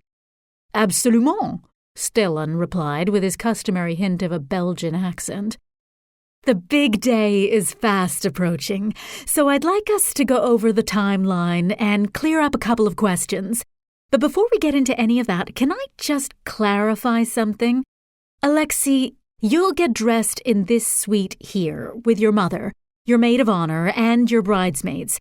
Stellan, we'll put you and your best man in a junior suite. Is that all right with you? Alexei and Stellan nodded. No changes to the witnesses or bridesmaids, I presume? Alexei and Stellan exchanged a look of surprise before confirming there weren't any changes. No. Believe me, it does happen, Serena explained. And who's going to have the rings at the ceremony? My niece and nephew, my sister's children, Alexei replied. Perfect. I have your sister's email, so I'll get in touch with her. Did you manage to order the wine for the wedding favors? Yes, it's in the car. Perfect. I'll get someone to unload it before you go. And have you chosen a toastmaster for the evening? Yes, my sister Lena, Stellan replied. Very well. Would you like to be kept abreast of the number of speeches so you can get one or two out of the way during the cocktail hour? I don't think there'll be that many, Alexei laughed. 22, last I heard from Lena, Stellan chimed in. Alexei's eyes flew open in surprise. 22 speeches? Yes. Serena crossed and uncrossed her legs, smoothing out the creases at the knees of her trousers. But that's going to be at least 2 hours of blah, blah, blah. Alexei sputtered. That's not a wedding. It's a United Nations convention. That's the tradition, Aisling, Stellan purred. People look forward to the speeches. It's when they express their love and friendship for the newlyweds and... People? The Swedes, you mean? Because everyone else, the other half of the guests, is going to die of boredom. Can you imagine anyone listening to all that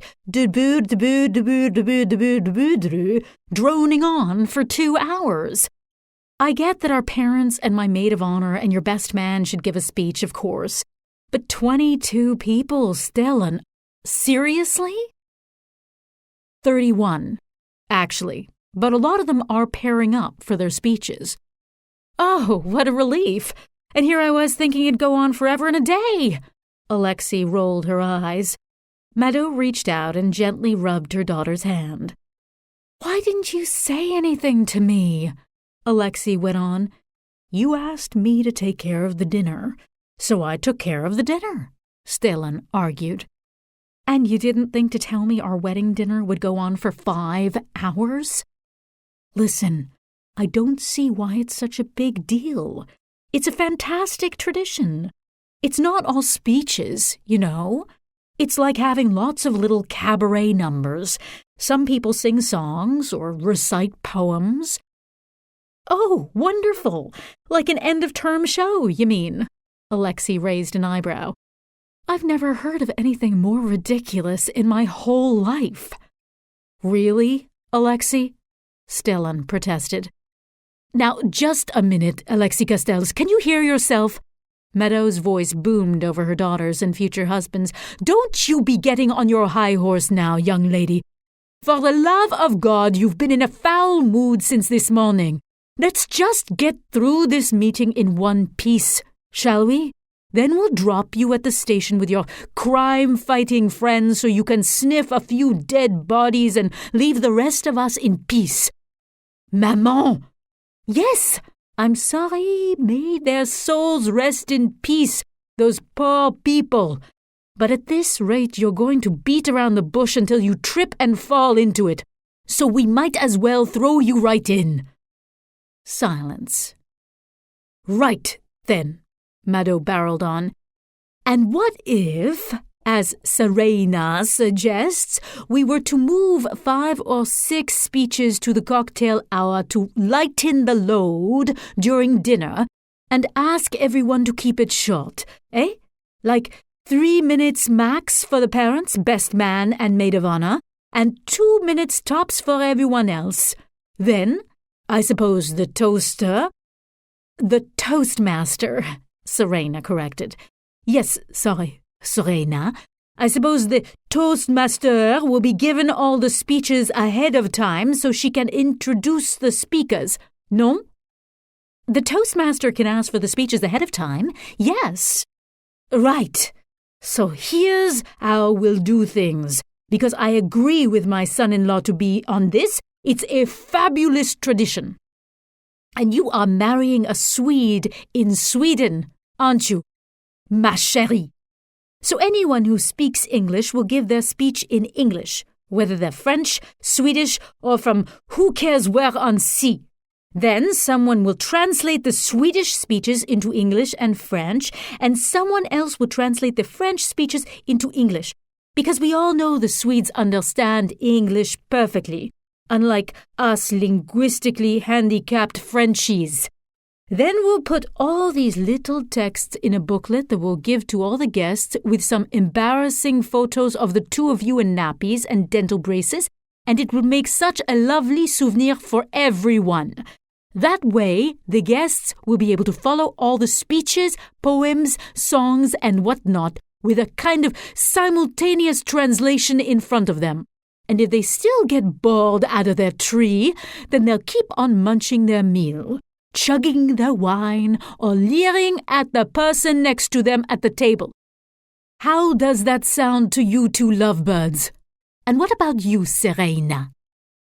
Mado, you're a natural at this, the wedding planner gushed, giving her a wink.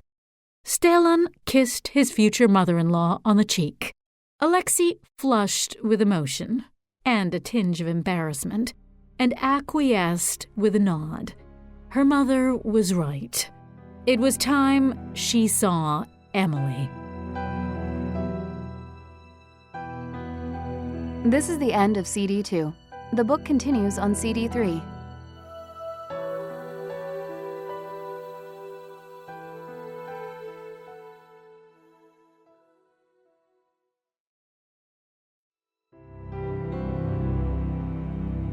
CD 3.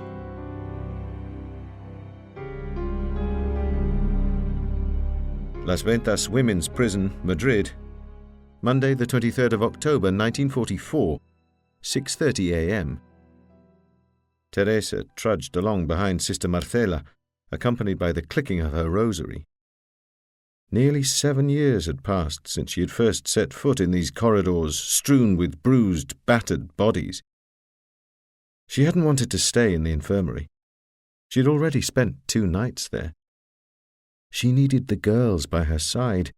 Their presence was like a cocoon, or rather a wall to keep the outside at bay. She needed to hear them going about their day, arguing over scraps of orange rind and moaning and groaning when they were trying to go to sleep at night. When they arrived back at Teresa's cell, Sister Marcela slipped a little chamomile and 2 aspirins into Teresa's hand, then promptly turned on her heels and went on her way. The girls got up from their straw bedrolls. Slowly. Juana's little one hid behind her mother and started crying and asking who Teresa was. "Oh, Tere!" They all gasped, almost in unison. The sound echoed off the damp walls. Not one of them dared wrap their arms around her, fearful of hurting her battered body even more. Teresa could see in their eyes the ravages she had suffered 3 days earlier. The slightest touch to the cuts and bruises on her face made her flinch. Her cellmates made sure she took an aspirin. Then they helped her out of her dress, gently lifting it free from her scabs, and dabbed at her wounds with compresses dipped in the chamomile. Teresa could feel from their touch they were surprised she was still alive. She, too, had thought she would never be going back to them in that cell. There had been so much force and rage behind the blows, each one had felt like it might be the last. For the first few hours, she had tried to keep the flavour of her beloved Tomeo fresh in her mouth and her mind. It was for him that she kept getting up, after every single blow. There were 2 of them fighting, so they could be together again after the war. He was battling in the resistance, and she was struggling in here. Every time a blow came, She thought back to the taste of the scraps of paper her Tomeo would have someone slip to her on visitors' days.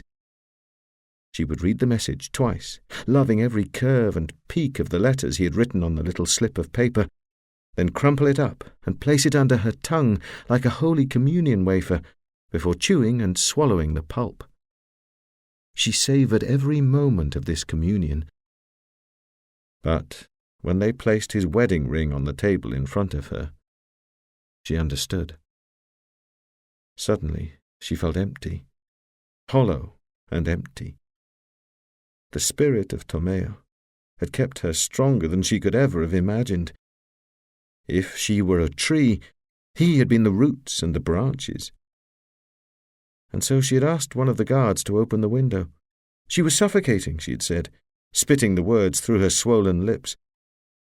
If he had believed her, and if he had opened that window, she would have hurled herself out of it, because she understood there would be no more scraps of paper showered with kisses and folded with hope.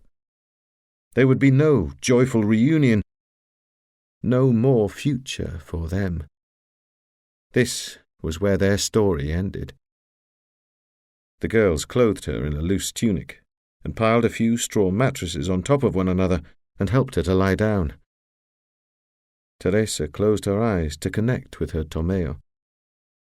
She was going to tell him. She had changed her mind. Now, she would far rather die than live. Falconberry Police Station, Sunday, the 4th of December, 2016, 5 p.m. Leopold Lindberg. His parents could not have chosen a more fitting name. He wore it like the family coat of armor. All he was missing was the haughty chin tilt and arrogant power pose. He reminded Bergström of the old-moneyed sons of aristocrats certain British TV detectives always encountered brushing horses in their stables. Mr. Lindberg, thank you for coming to see us under such tragic circumstances. No, not at all. It's my not at all. Leopold's gaze flitted from the commissioner to Emily before falling to the floor, as if suddenly burdened by a weight too heavy to bear. Please accept our deepest condolences. Leopold nodded, his eyes still rooted to the floor. Bergström mentally corrected himself. There was something about the image the Lindberg's son projected that didn't fit with his personality. His gentle voice, imbued with hesitation, contrasted with everything else about him, from his meticulously groomed hair to his sleek velvet corduroy trousers. Perhaps we could start by talking about the last time you saw your parents and sister, Mr. Lindberg. Leopold coughed into his fist, then spread his palms as wide as suns on his thighs. It was Friday night. We all had dinner together at home. Just the four of you? No, there was Albin, too, Louise's partner, and Esther, Albin's mother. Do they live in Falconberry? No, Albin just moved to Gothenburg, and his mother was visiting him. What time did you finish eating dinner? Quite early. Albin wanted to get back to Gothenburg that night. He was flying to Russia the next morning. To Russia? Bergström reflected in surprise. Yes, for a business trip. Leopold suddenly looked up and cast a gaze of bewilderment around the room, as if he had only just noticed the bare walls, two-way mirror, and plastic cup of water on the table. Didn't your sister want to go back to Gothenburg with him that night? No, Louise. She was spending the weekend at home. What about you? Weren't you planning to stay as well? I had to work the next day. Saturday. Yesterday. His brow knitted, and his face seemed to go limp, as if it were caving in from the grief. What time did Albin and his mother leave? Leopold paused and swallowed, then reached for his water and took a few careful sips. 9 p.m., he murmured. And what time did you leave? About a quarter of an hour later. The thin plastic cup crunched between his fingers as he put it back down on the table. Bergström observed Emily. In spite of her relaxed posture, she was watching the Lindberg's son like a hawk, analyzing every micro-expression, every pause, and every movement he made. He knew that when Leopold had left the interview room, they would go over the recording and the profiler would stop the video from time to time and ask the commissioner to translate a word or sentence from Swedish. And she would not take a single note. Content to simply observe with the keen eye of a predator stalking its prey. Why didn't you travel with them? You were all heading back to Gothenburg, weren't you? Bergström pressed. That's what we said at dinner, that we should have arranged to all drive out here together. How did the dinner go? No tension or arguments? Nothing that might have struck you as strange or surprising? How did you find your mother, your father, and your sister? Leopold shook his head after every one of the commissioner's questions. It was... He closed his eyes for a moment and exhaled deeply through his nose before continuing. It was just a family dinner. That's all it was. You're not aware of any conflict there might have been between your father, mother, or sister and anyone else? No, he replied, shaking his head adamantly. I don't understand. I can't wrap my head around... Leopold suddenly looked up at Bergström in horror. Do you know who attacked them?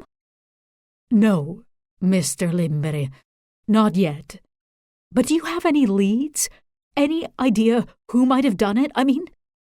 I'm sorry, not yet. You work at your parents' clinic, don't you? Bergström continued. Yes, I'm an embryologist. And how are things at the clinic? A crease appeared between Leopold's eyebrows. Good. Very good. But do you think this is connected to the clinic somehow? Have you had any threats from patients or former employees? Any legal disputes? No, not at all. No. That will be all, then, the commissioner said, getting up.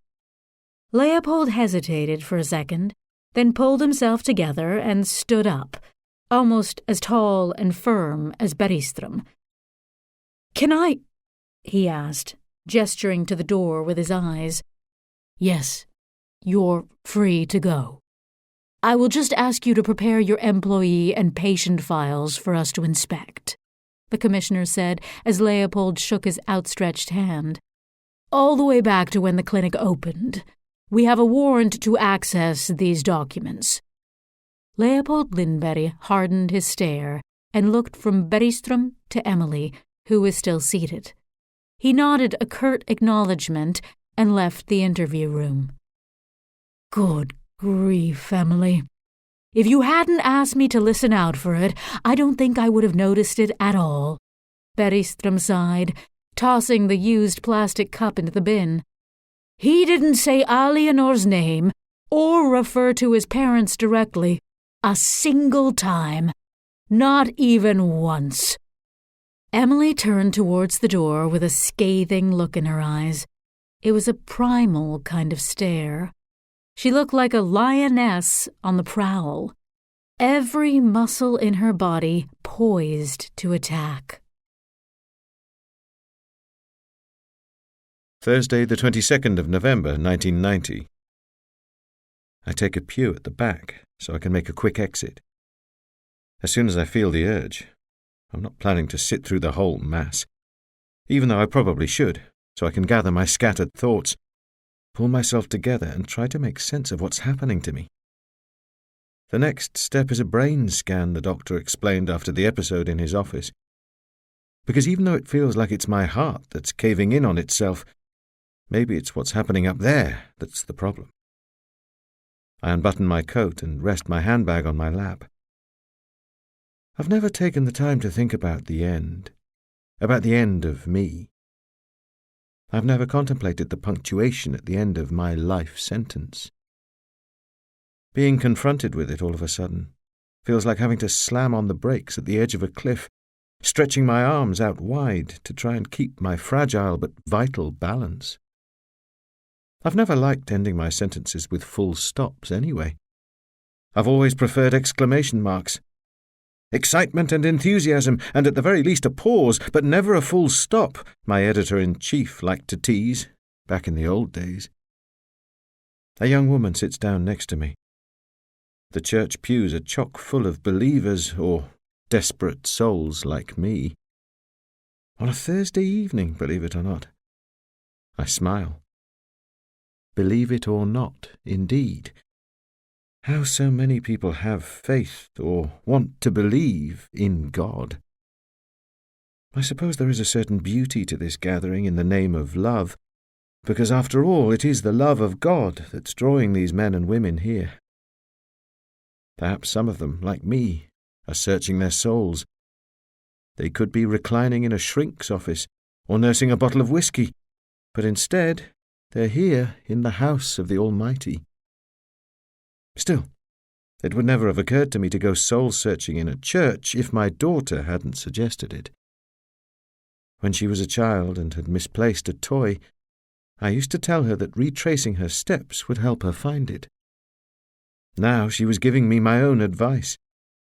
"Why don't you go back to church, Mum?" she suggested. "Because that's where it all started." So Mum has decided to return and retrace her steps. During Mass, no less. Might as well go the whole hog, mightn't I? Speaking of Mass, the priests, plural, are making their entrance. They're crossing the nave and heading towards the altar. There are 3 of them. Perhaps it's a special occasion. There is a careful, paced and solemn procession, in communion with their God already. The one in the middle is wearing a sort of chasuble over his cassock. He must be the one officiating. No choir boys this time. Only 3 cassocks. Or perhaps the proper word is albs. That's it. 3 albs. Since I was only a child, I've only ever set foot in church for weddings and christenings, and I can count on the fingers of one hand how many of those I've been to, so forgive me if my vocabulary is a bit rusty. The church murmurs with the rustling of liturgical vestments gliding over flagstones, brushing against one another, the age-old silence of God reducing us to a whisper before we kneel before Him. In their wake, the priests trail a smell of incense, candles, and damp stone, as if these men of the cloth were reviving the perfume of prayer. The priest on the right cranes his neck and holds on to the pulpit as he adjusts his stole. I shiver, turn up the collar of my coat. Another wave of chills washes over me. It swells in my chest and rolls out through my whole body, making me hot and cold all at once. My tongue feels thick, heavy, and my heart heaves with nausea. A taste sticks in the roof of my mouth and makes me want to throw up. All of a sudden, there's an image in my mind, together with that awful sensation. Then another, and yet another. Memories that have no roots in my past, like orphaned recollections. Yet these are memories so intense, they root me to the spot. The awful taste in my mouth and shivers on my skin have gone.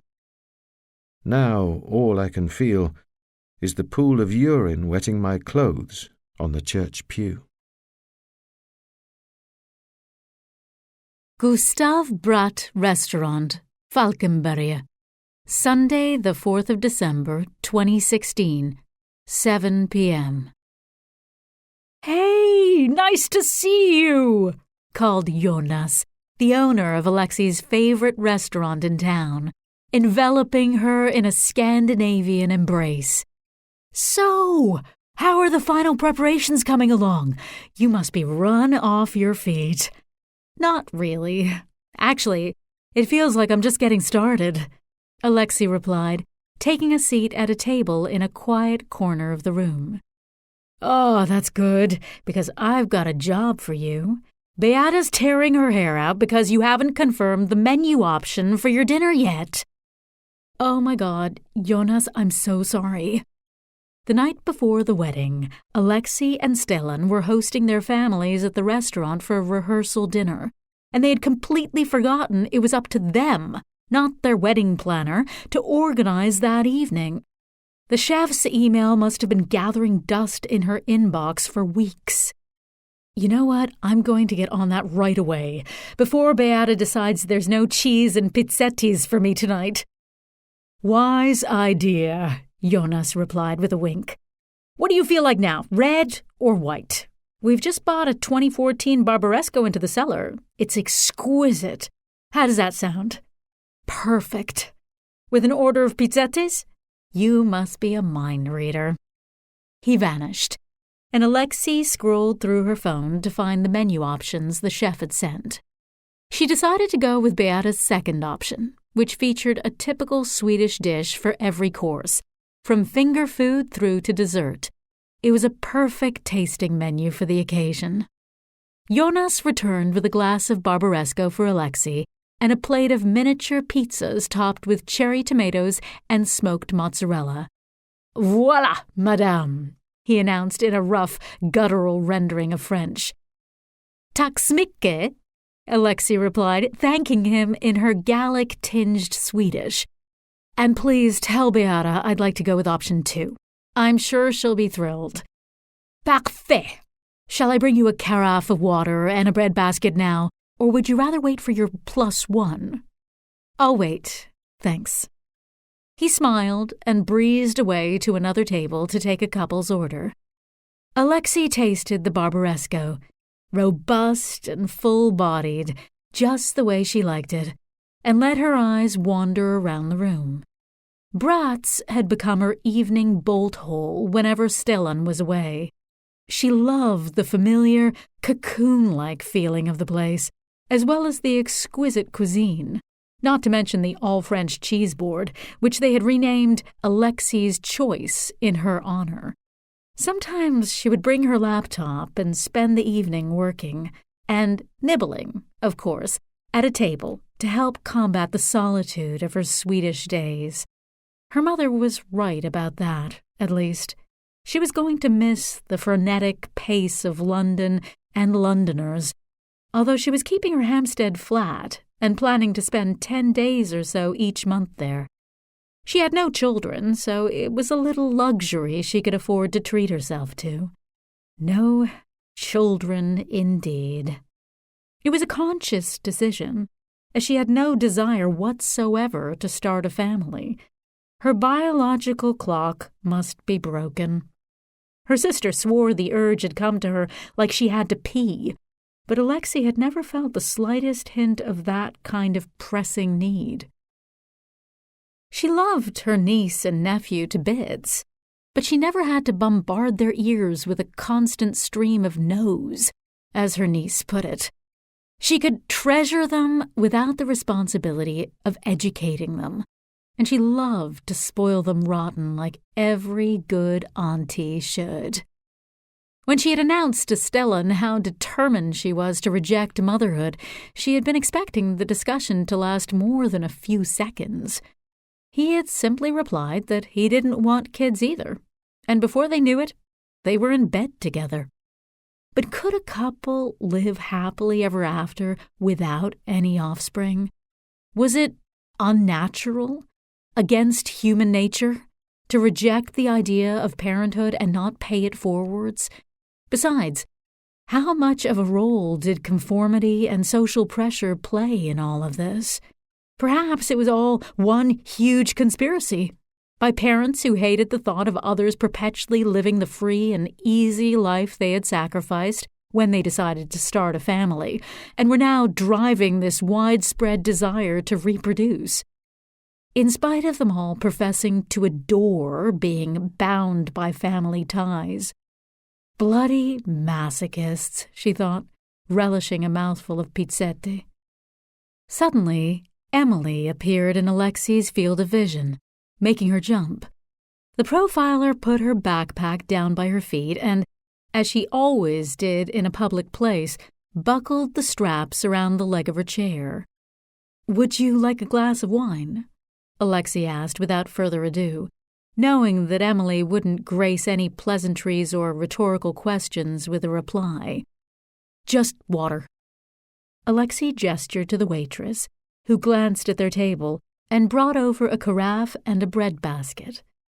Emily poured them each a glass, then pulled a large envelope from her bag and passed it to Alexi. "Crime scenes and autopsies?" Alexi asked. "Crime scenes." Emily scanned the menu as Alexi examined the photos in her lap, wanting to be somewhat discreet about it. As soon as she put her true crime writer hat on and dove into a case, Alexi disconnected from all empathy. She had the ability to detach herself from the underlying human drama and create a separate compartment in her mind for the other victims, the family, who had to suffer not only the loss of their loved ones, but also come to terms with the brutal violence that had snatched them away. They had to grieve twice. Alexi knew that from personal experience. A decade earlier, the man she loved, Samuel Garel, had fallen victim to a notorious serial killer, Richard Hemfield. As if the loss of her partner at the time hadn't been bad enough, Alexi had had to confront her grief again years later, when a case she and Emily were investigating pointed to Hemfield's involvement. The waitress came back to take Emily's order and breezed away again. Alexi suddenly looked up, smoothing her creased eyebrows with the tips of her fingers. "The killer cut their tongues out?" Emily's gaze shifted to meet hers. "Were they sexually assault—" "No." Emily cut her off. The mother was sleeping naked. The sister had had consensual sexual relations, but earlier in the day. "What order were they killed in?" Shashtin, the mother, in the master bedroom on the first floor at one end of the hallway. Then Louise, the sister, in Aliénor's room, again on the first floor at the opposite end of the hallway, near the top of the stairs. And finally Göran, the father, in the living room on the ground floor. That's based on the blood transfer between the victims. Alexi froze in astonishment. Louise was killed in Aliénor's bedroom? Did the killer force her in there? No. There's nothing to suggest that she was dragged or carried there. That wouldn't be consistent with the head injury she sustained. Still, I don't know why she was in there. Emily's never more expressive than when she's talking about death, Alexi mused as she flipped through the photographs again. So, the killer started upstairs, then went down again. Do you think they were hiding in the Lindberg's bedroom? That's what I'm thinking. Yes. Alexi paused for a moment. Wait a second. You said the killer started with the mother, but from the crime scene shots, it looks like the sister, Louise, was subjected to the most violence. Unless I'm mistaken. That's right. 19 stab wounds for Louise, 11 for Shashtin, and 4 for Göran. So the sister was the primary target, Alexi said, shuffling the photographs of Louise's lifeless body to the top of the pile. Or perhaps it was Aliénor, since Louise's body was found in her bedroom. Alexi reached for her Barbaresco. She swirled the wine around her glass, stretching its legs and letting it breathe before she took a sip. Are you thinking revenge? Some kind of retaliation for sure, but not necessarily directed at the Lindberries personally. It could be a fantasy thing, something that's all in the killer's mind. Alexei shook her head with a sigh. Bloody hell, Emily. I know, the profiler whispered as the waitress placed a plate of gravlax in front of her. No drama in Aliénor's past or rivalry we should be aware of? She walked out before we could finish her interview. Alexei placed her hand on Emily's, just for a second or two. How's Aliénor coping? She asked. I don't know. Emily glued her eyes to her plate and made a start on her gravlax. Alexei didn't push it. For now, what do you know about the Lindberries? Where did Aliénor's sister work, and the parents? Louise worked for SKF, the big Swedish engineering firm. Kerstin and Göran owned a medically assisted reproduction clinic in Gothenburg. An IVF clinic? Is there anything fishy about that? Well, I suppose you haven't had much time to look into the clinic yet. You should get in touch with any patients' associations for people who've resorted to IVF. Anyone with a vested interest in sperm or egg donation will know a lot about the market, because that's essentially what it is. You'll probably learn a lot more about the Lindberry Clinic from them than you will from the employees. Olofsson was right, Emily thought. Once again, Alexei would come in handy down at the station. Las Ventas Women's Prison, Madrid, Spain. Saturday the 23rd of December 1944, 8:30 a.m. Teresa opened up her bedroll, kneeled beside it on the ground, and started to squash the lice and bedbugs that emerged from the seams. Maria looked at her out of the corner of her eye. "Everything all right?" Teresa asked, still squashing away. Maria shrugged. "How are you feeling?" "What do you mean, how am I feeling?" "Just that. How are you doing?" Maria shook her head. Teresa looked up at her without saying a word. "You don't have to hide your feelings from me, you know." "I really don't think you want to hear it." Maria tilted her head to one side and gave her a sad smile. Teresa lowered her gaze and got back to work eradicating the vermin swarming over her mattress. "You know what the silver lining is here, Teresa?"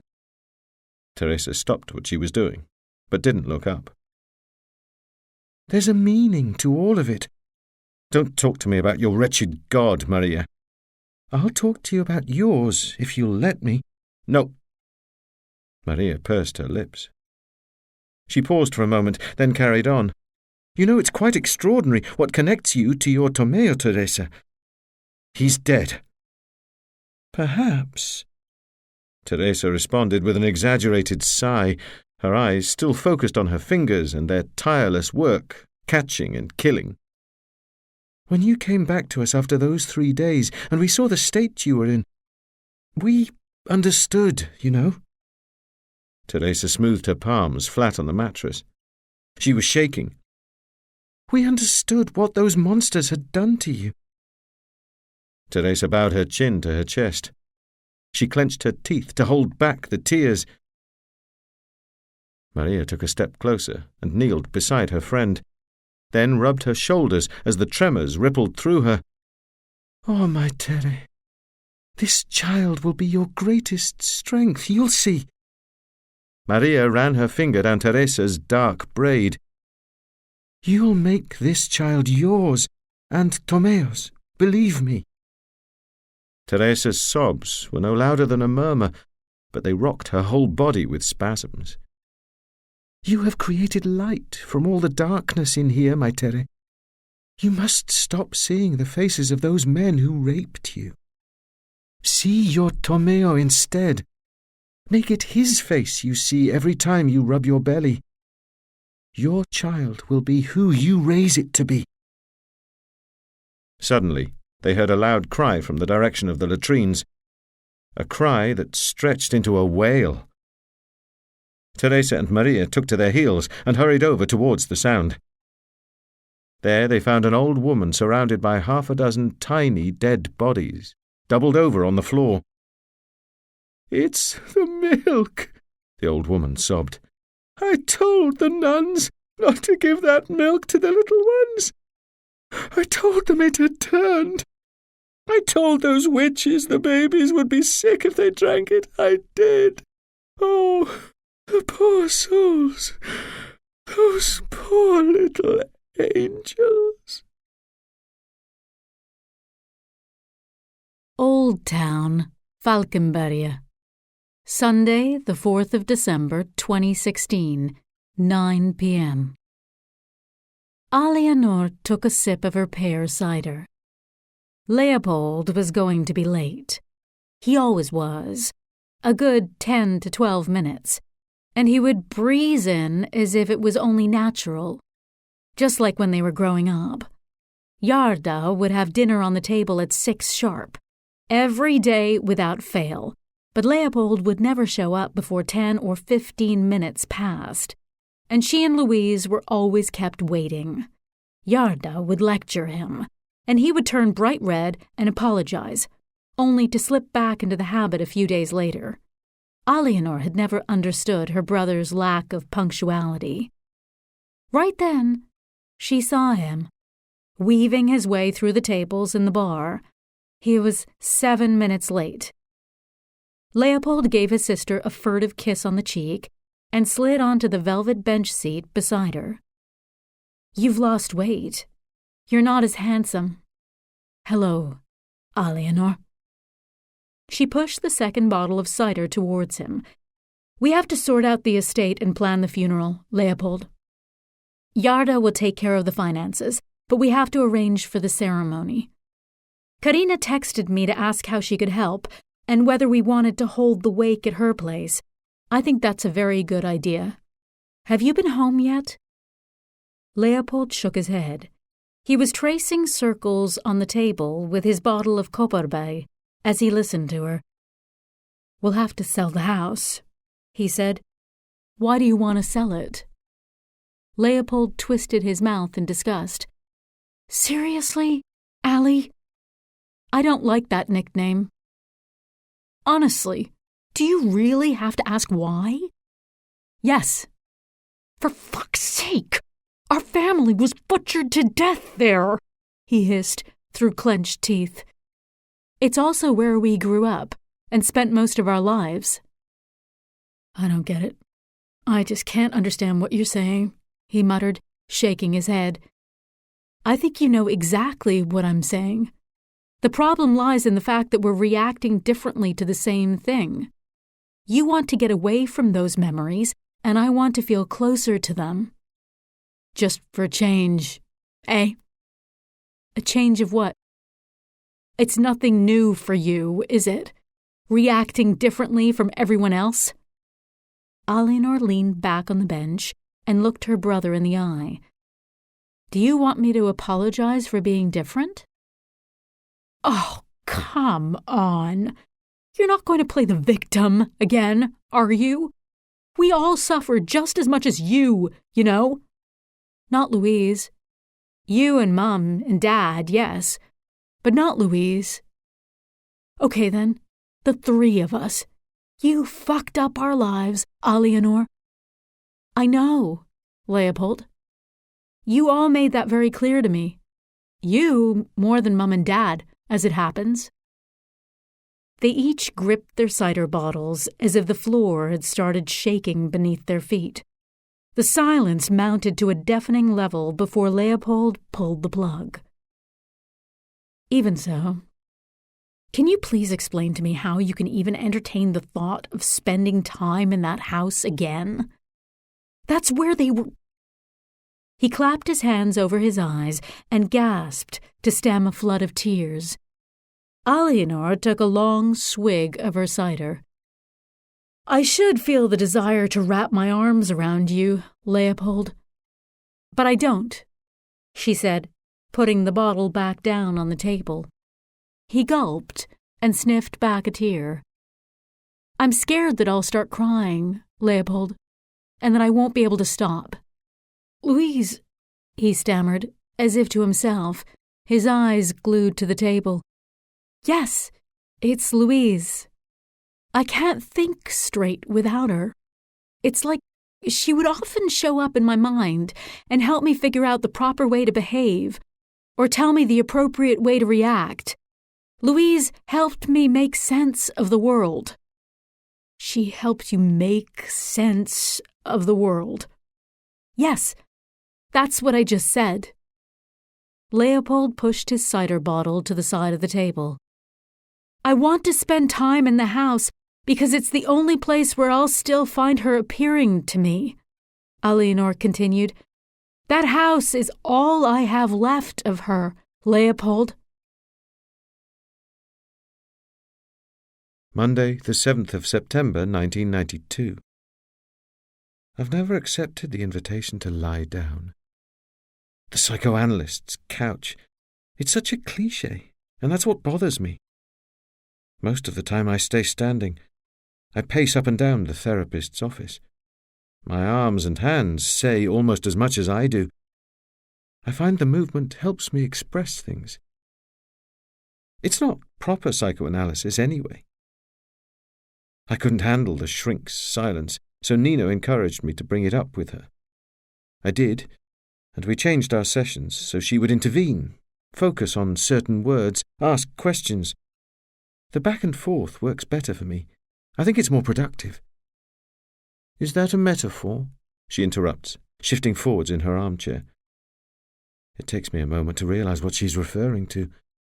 No, I say, without a second thought. How does it manifest itself? The images from that time come to me in black and white. The people, the places, all of it. Even yourself. I don't see myself. It's as if I'm the one holding the camera. She holds the silence for a moment, looks at me with those intimidating blue eyes. She's sizing me up, seeing whether I can take the next blow. She smiles when she sees I'm onto her. Do you think we could try to name these images? I swallow my fear. Can you? She presses. I shake my head. She sits back in her chair.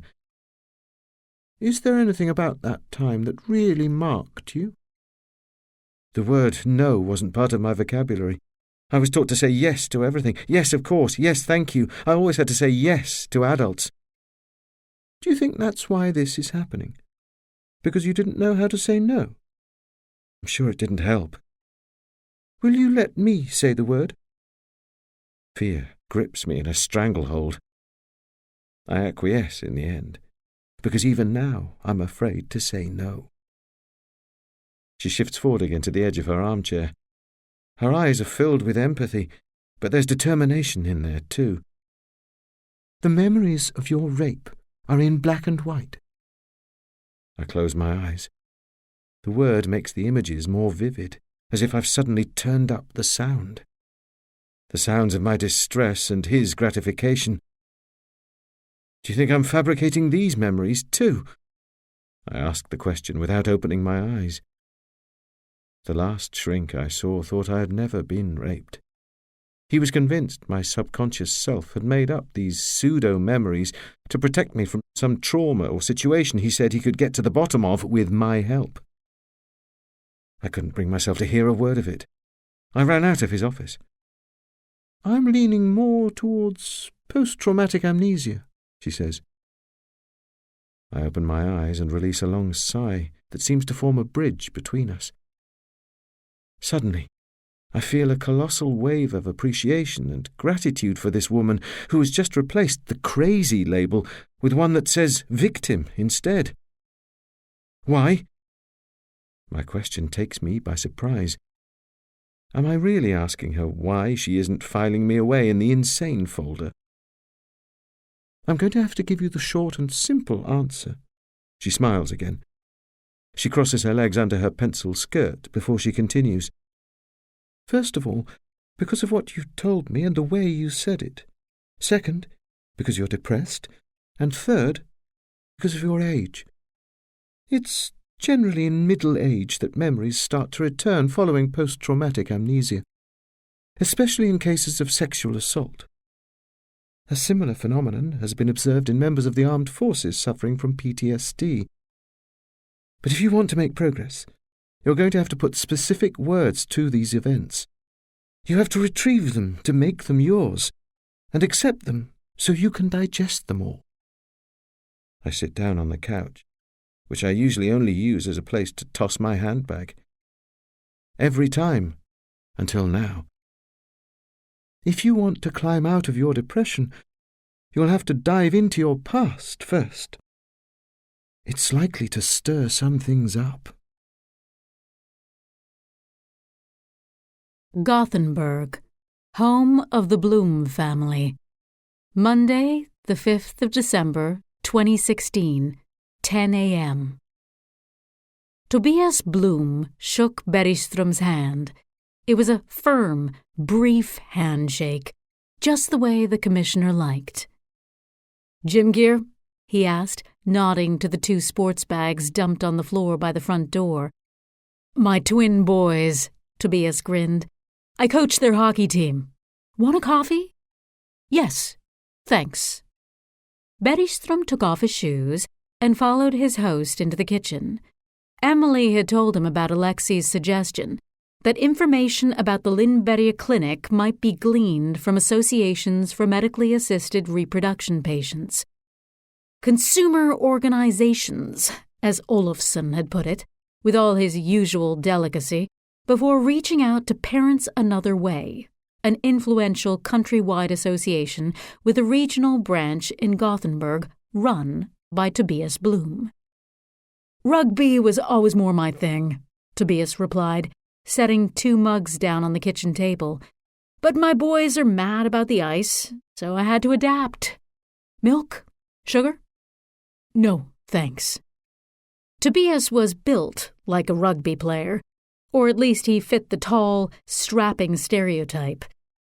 "I read on Twitter this morning about what happened to the owners of the Lindbergh Clinic. What a nightmare." He poured the coffee and slid a basket of saffron pastries across the table. "How can I help you, Commissioner?" he asked, taking a seat. "I was hoping you might be able to enlighten me a bit about the medically assisted reproduction process. Don't you think an embryologist or scientific journalist would be a better person to ask?" Bergström felt a flicker of doubt about Alexei's suggestion. "I think your experience must have made you a bit of both," he said. Tobias took a sip of his steaming coffee. "Look, why don't you simply say that you want to hear whatever rumors might be going around about the Lindbergh Clinic?" "That's not what I'm here for, at all," Bergström smiled, raising his own mug to his lips. Tobias Bloom's lips also curled, but with the hint of a mocking smile. "Okay, then. Let's start at the beginning. There are 2 types of couples who turn to medically assisted reproduction. They're either able to conceive using their own DNA, or they aren't. If they aren't, in other words, if the sperm or eggs are unusable, they have the option of bringing in a donor, and that's where the business gets really lucrative. Because some organizations, like the Lindbergh Clinic, operate sperm and egg banks and store embryos. Try to imagine for a second that you're in the same situation as me and my wife. We're what you might call an extreme case. There are no swimmers in my pool, as the lab so delicately put it. And here's the icing on the cake. They even opened up my testicles, searching for what they call sperm pockets. In other words, trying to find a few stray swimmers that might be lurking in some dark corner of my masculinity. And there were none at all. So our only option was to turn to a sperm donor. A knot of sadness caught in Bergström's throat.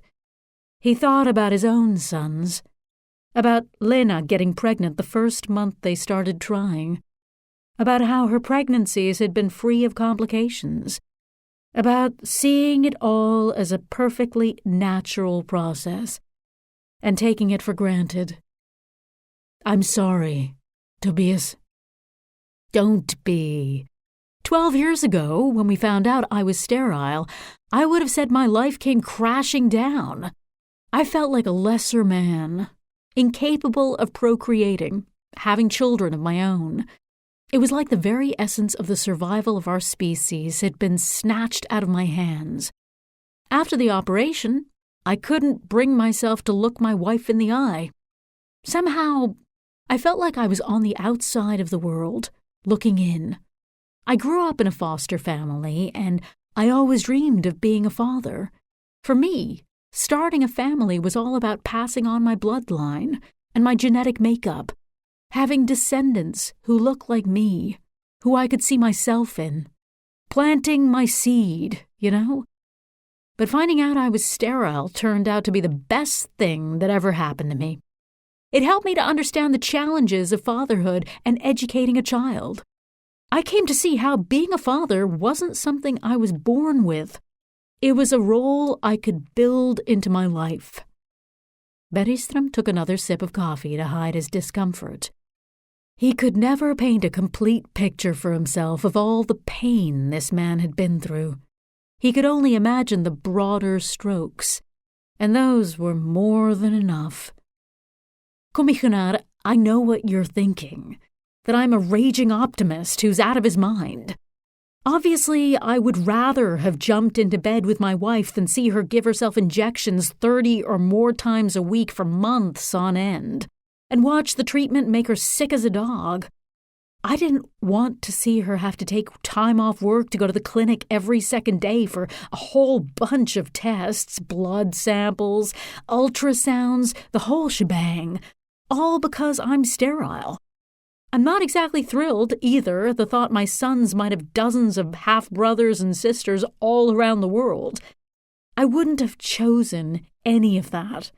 But I'm a much better father and husband today than I ever would have been if my body hadn't let me down. Tobias paused for breath and topped up their coffee mugs. His face showed no signs of sadness whatsoever.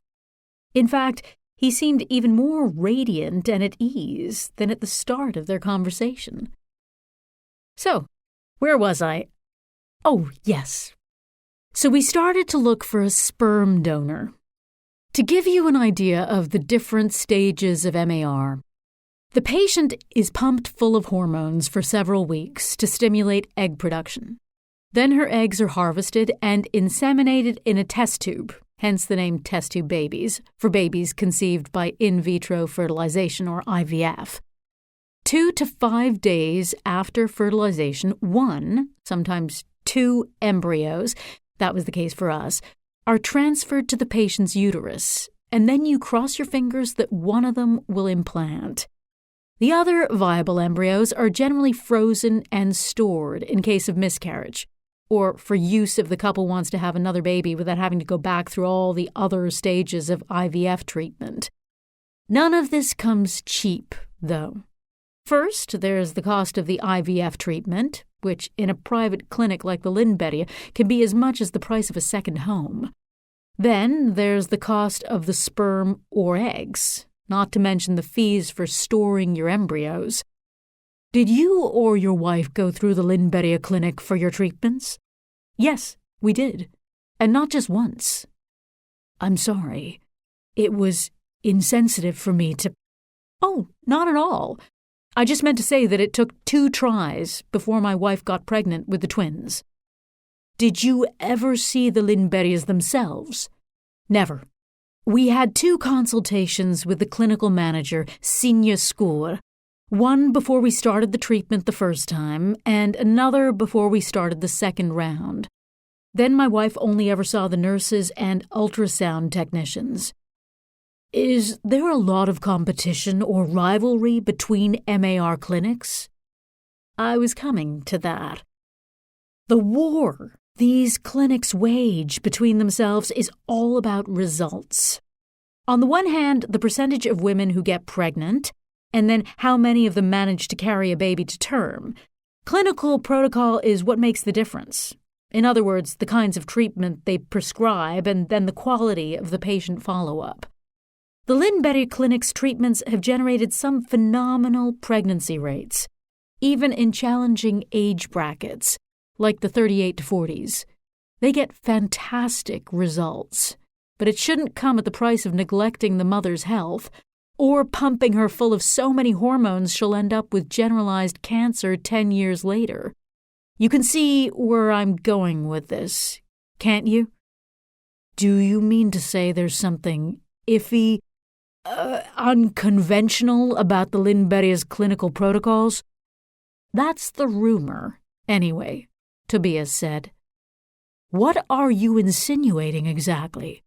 That the clinic has been experimenting with illegal drugs and using its patients as guinea pigs? That's exactly what I'm saying, Tobias said, finishing his coffee. And I'm not the only one who thinks it. Las Ventas Women's Prison, Madrid, Sunday the 15th of July 1945, 6 a.m. Their latest cellmate had gone into labour the day before, in the early hours of the morning. She had been in Las Ventas for 7 months, but had only been transferred to their cell 3 weeks ago. She was as thin as a toothpick, yet her belly was enormous. The girls had pushed 2 bedrolls together for her to lie on, and rolled up a third for her to lean against. Teresa was waiting outside, with her back against the cell wall. She could see the courtyard from there. She had been doing the same for the last 2 months, every time there was an execution. Maria had pleaded with her to come back inside, to stop watching the killings. But Teresa wanted to prepare herself. She knew that as soon as she gave birth, they would drag her out into that courtyard and shoot her. They were no longer allowed to kill Republican women who were pregnant, so instead they waited, and as soon as the baby saw the light of day, they hauled its Republican mother before the firing squad. Teresa had started by listening. The executions generally started with the soldiers giving orders. Then came the chanting, Republican chanting, or rallying cries punctuated by machine gun fire. Then came the coup de grace, the shots that always made Teresa sick to her stomach. They made her skin crawl. She wouldn't have that kind of courage. The courage to keep proclaiming her ideals when death was staring her in the face. Acts of heroism like those were only for the great. No. She would just close her eyes and wait for the end to come, thinking of Tomeo and her child, and holding their memory in her eyes so she would see only them as she departed. The new girl groaned like a heifer. The others told her to push. When her contractions had started, she had pulled out a robe she wanted them to give to her sister when she came to get the baby. A grey woolen robe with blue piping, which her own mother had sewn. She was from Valladolid, the new girl. She had told them how the local bourgeoisie would dip churros in their hot chocolate as they watched the executions. What was more, she had said, the same well-heeled townsfolk would turn out to see their own sons shoot in the firing squads on Sundays, after Mass. 2 guards arrived while the new girl was breastfeeding her new son. She looked like the Virgin Mary, with her tall forehead, creamy skin, fine, straight nose, and plump baby in her arms. It was a wonder how the infant could have been born so big. With the diet of rotten potatoes and turnips they were served day in, day out. He was latched onto her nipple like a leech, his tiny mouth sucking the milk with the strength of a 3-month-old. The new girl looked up and noticed the guards. Creasing her eyes, she leaned forwards and kissed her baby on the forehead, as if she wanted to engrave her love there with her lips. Then she unlatched his tiny mouth from her breast and placed him in Maria's waiting arms. The little one wailed and screamed, and Maria had to start jiggling and bouncing to calm him down. The new girl leaned on one of the others to get up, and staggered her way between the guards, not bothering to cover up her breast. Her legs were shaking so much she could barely stand, and had to stop several times on her way down the corridor. Teresa went to stand at the window. But as soon as she saw the new girl in the courtyard, her bare chest bursting with life, Teresa's legs gave way. She slumped to the floor, her round belly nestled between her thighs, eyes staring down at her own bosom. The new girl didn't chant or sing. She didn't scream either. There was a silence that seemed like a moment of hesitation. Perhaps that's what it was. Then the shots rang out. Teresa closed her eyes and counted. Bang, bang, bang, bang, bang, bang, bang, bang, bang. When she opened her eyes, she saw one of her cellmates nursing the newborn baby. The little one was sucking away greedily without complaint, as if he had already forgotten his mother. His heroic, stoic mother only just turned 19. Maria was busy writing the new girl's name on the tiles, below the names of all the others who had gone before the firing squad. As Teresa watched the baby's cheeks pulse, she wondered when her name would be added to the list.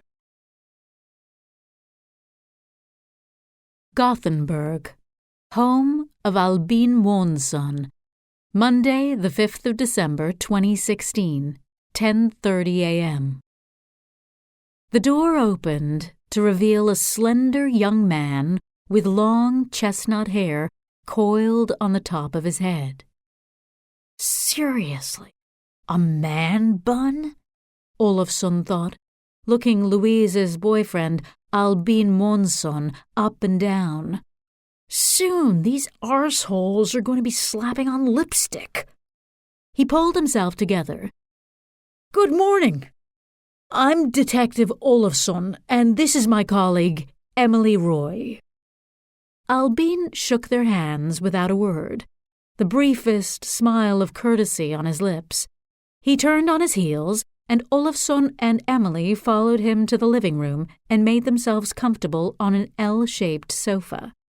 Albin Månsson barely seemed to notice. Please accept our deepest condolences, Olofsson began. We're terribly sorry for your loss. Albin nodded, his lips curling again, this time in appreciation.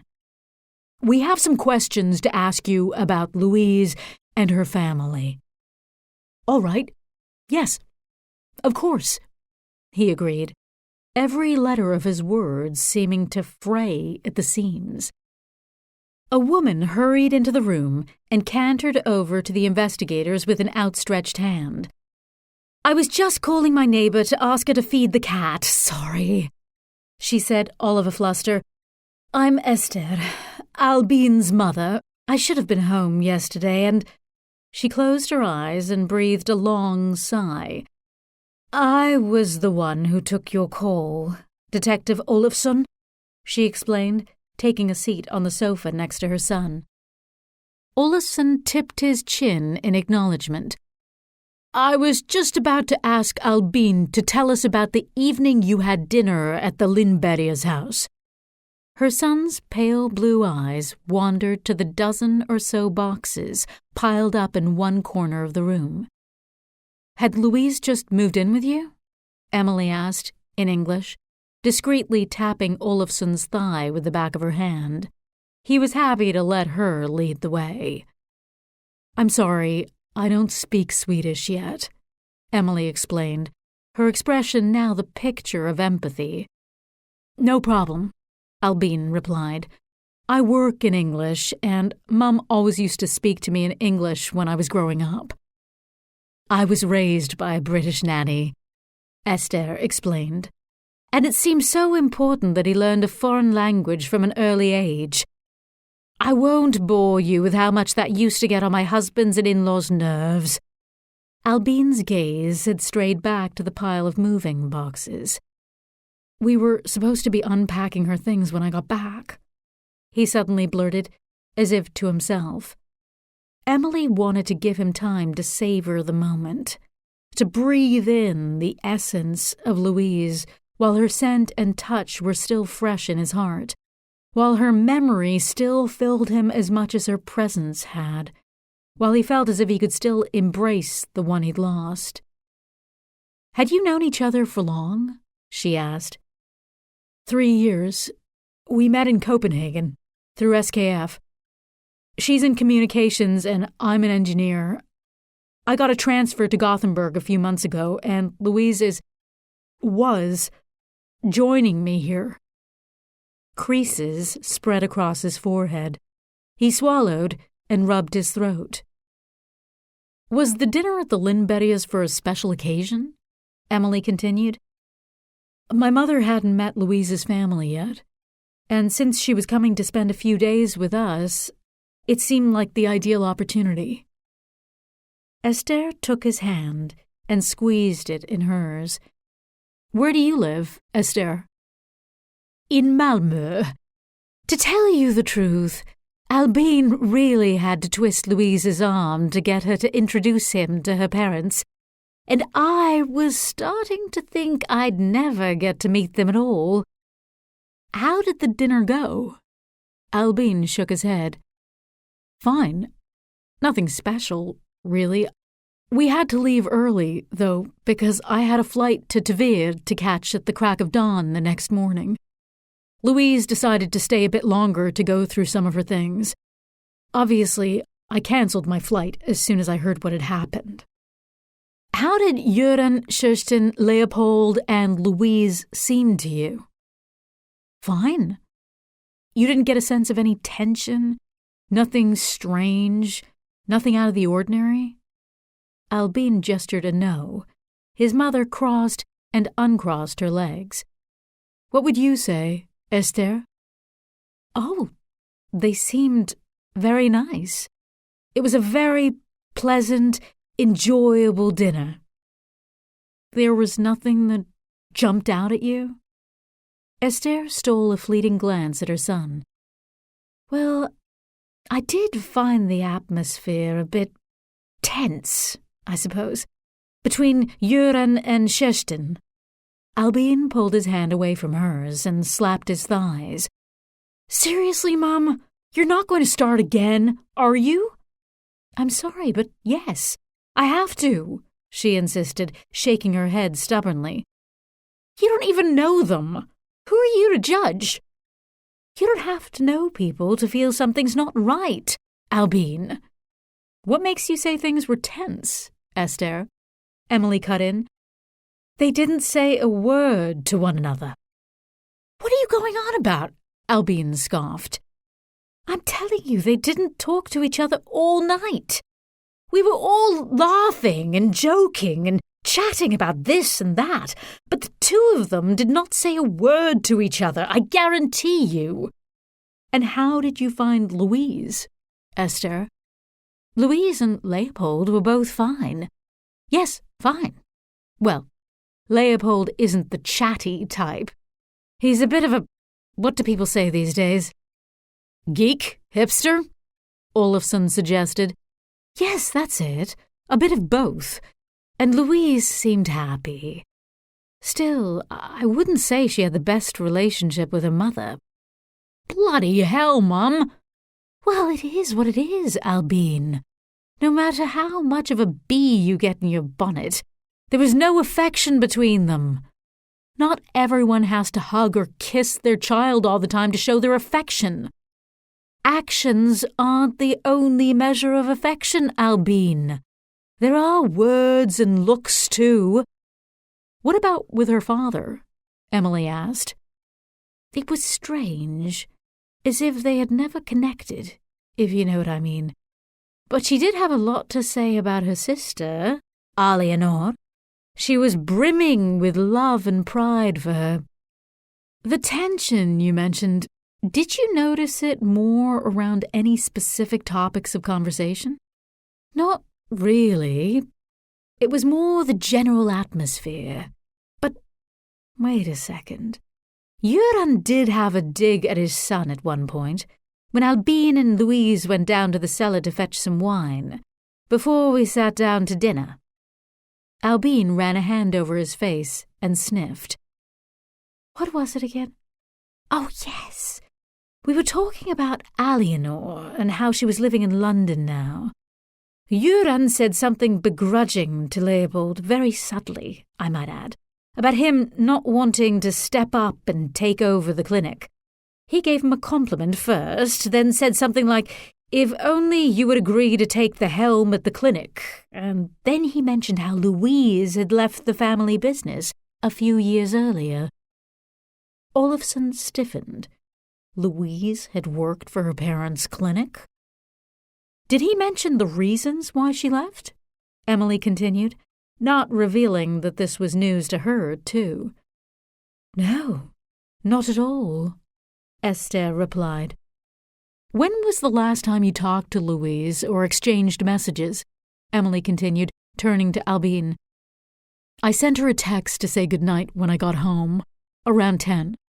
I didn't wait for her to write back. I went straight to bed, Albine replied, smoothing the creases on his forehead with his fingertips. He released a deep sigh, the dark circles of his saddened eyes flitting back and forth between the profiler and the detective. Do you have any idea what happened? Not at the moment, Albine. Not yet. Emily paused for a moment, then stood. Could we have a look at Louise's things? Yes, of course. Are there any more boxes besides these? She asked, pointing to the far wall. Yes, in our bedroom. Could you show me the way?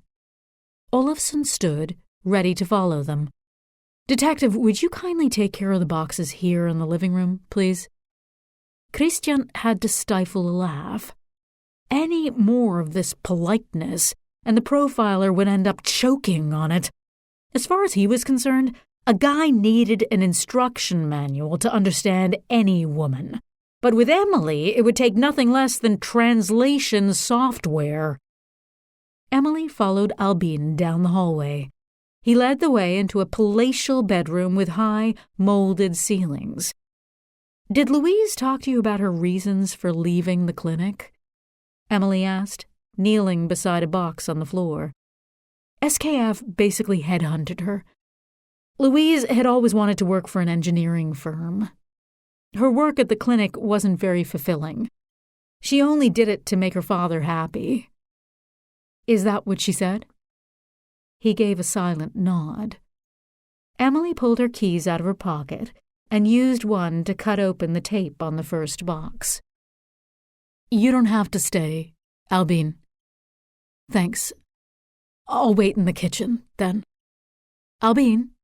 He turned around. Emily flashed him a big smile. The two of you snuck off for a moment alone when you went down to the cellar to fetch the wine, didn't you? The young man's eyes were veiled with tears, making the blue even more intense. Yes, we snuck off for a moment. This is the end of CD 3. The book continues on CD 4.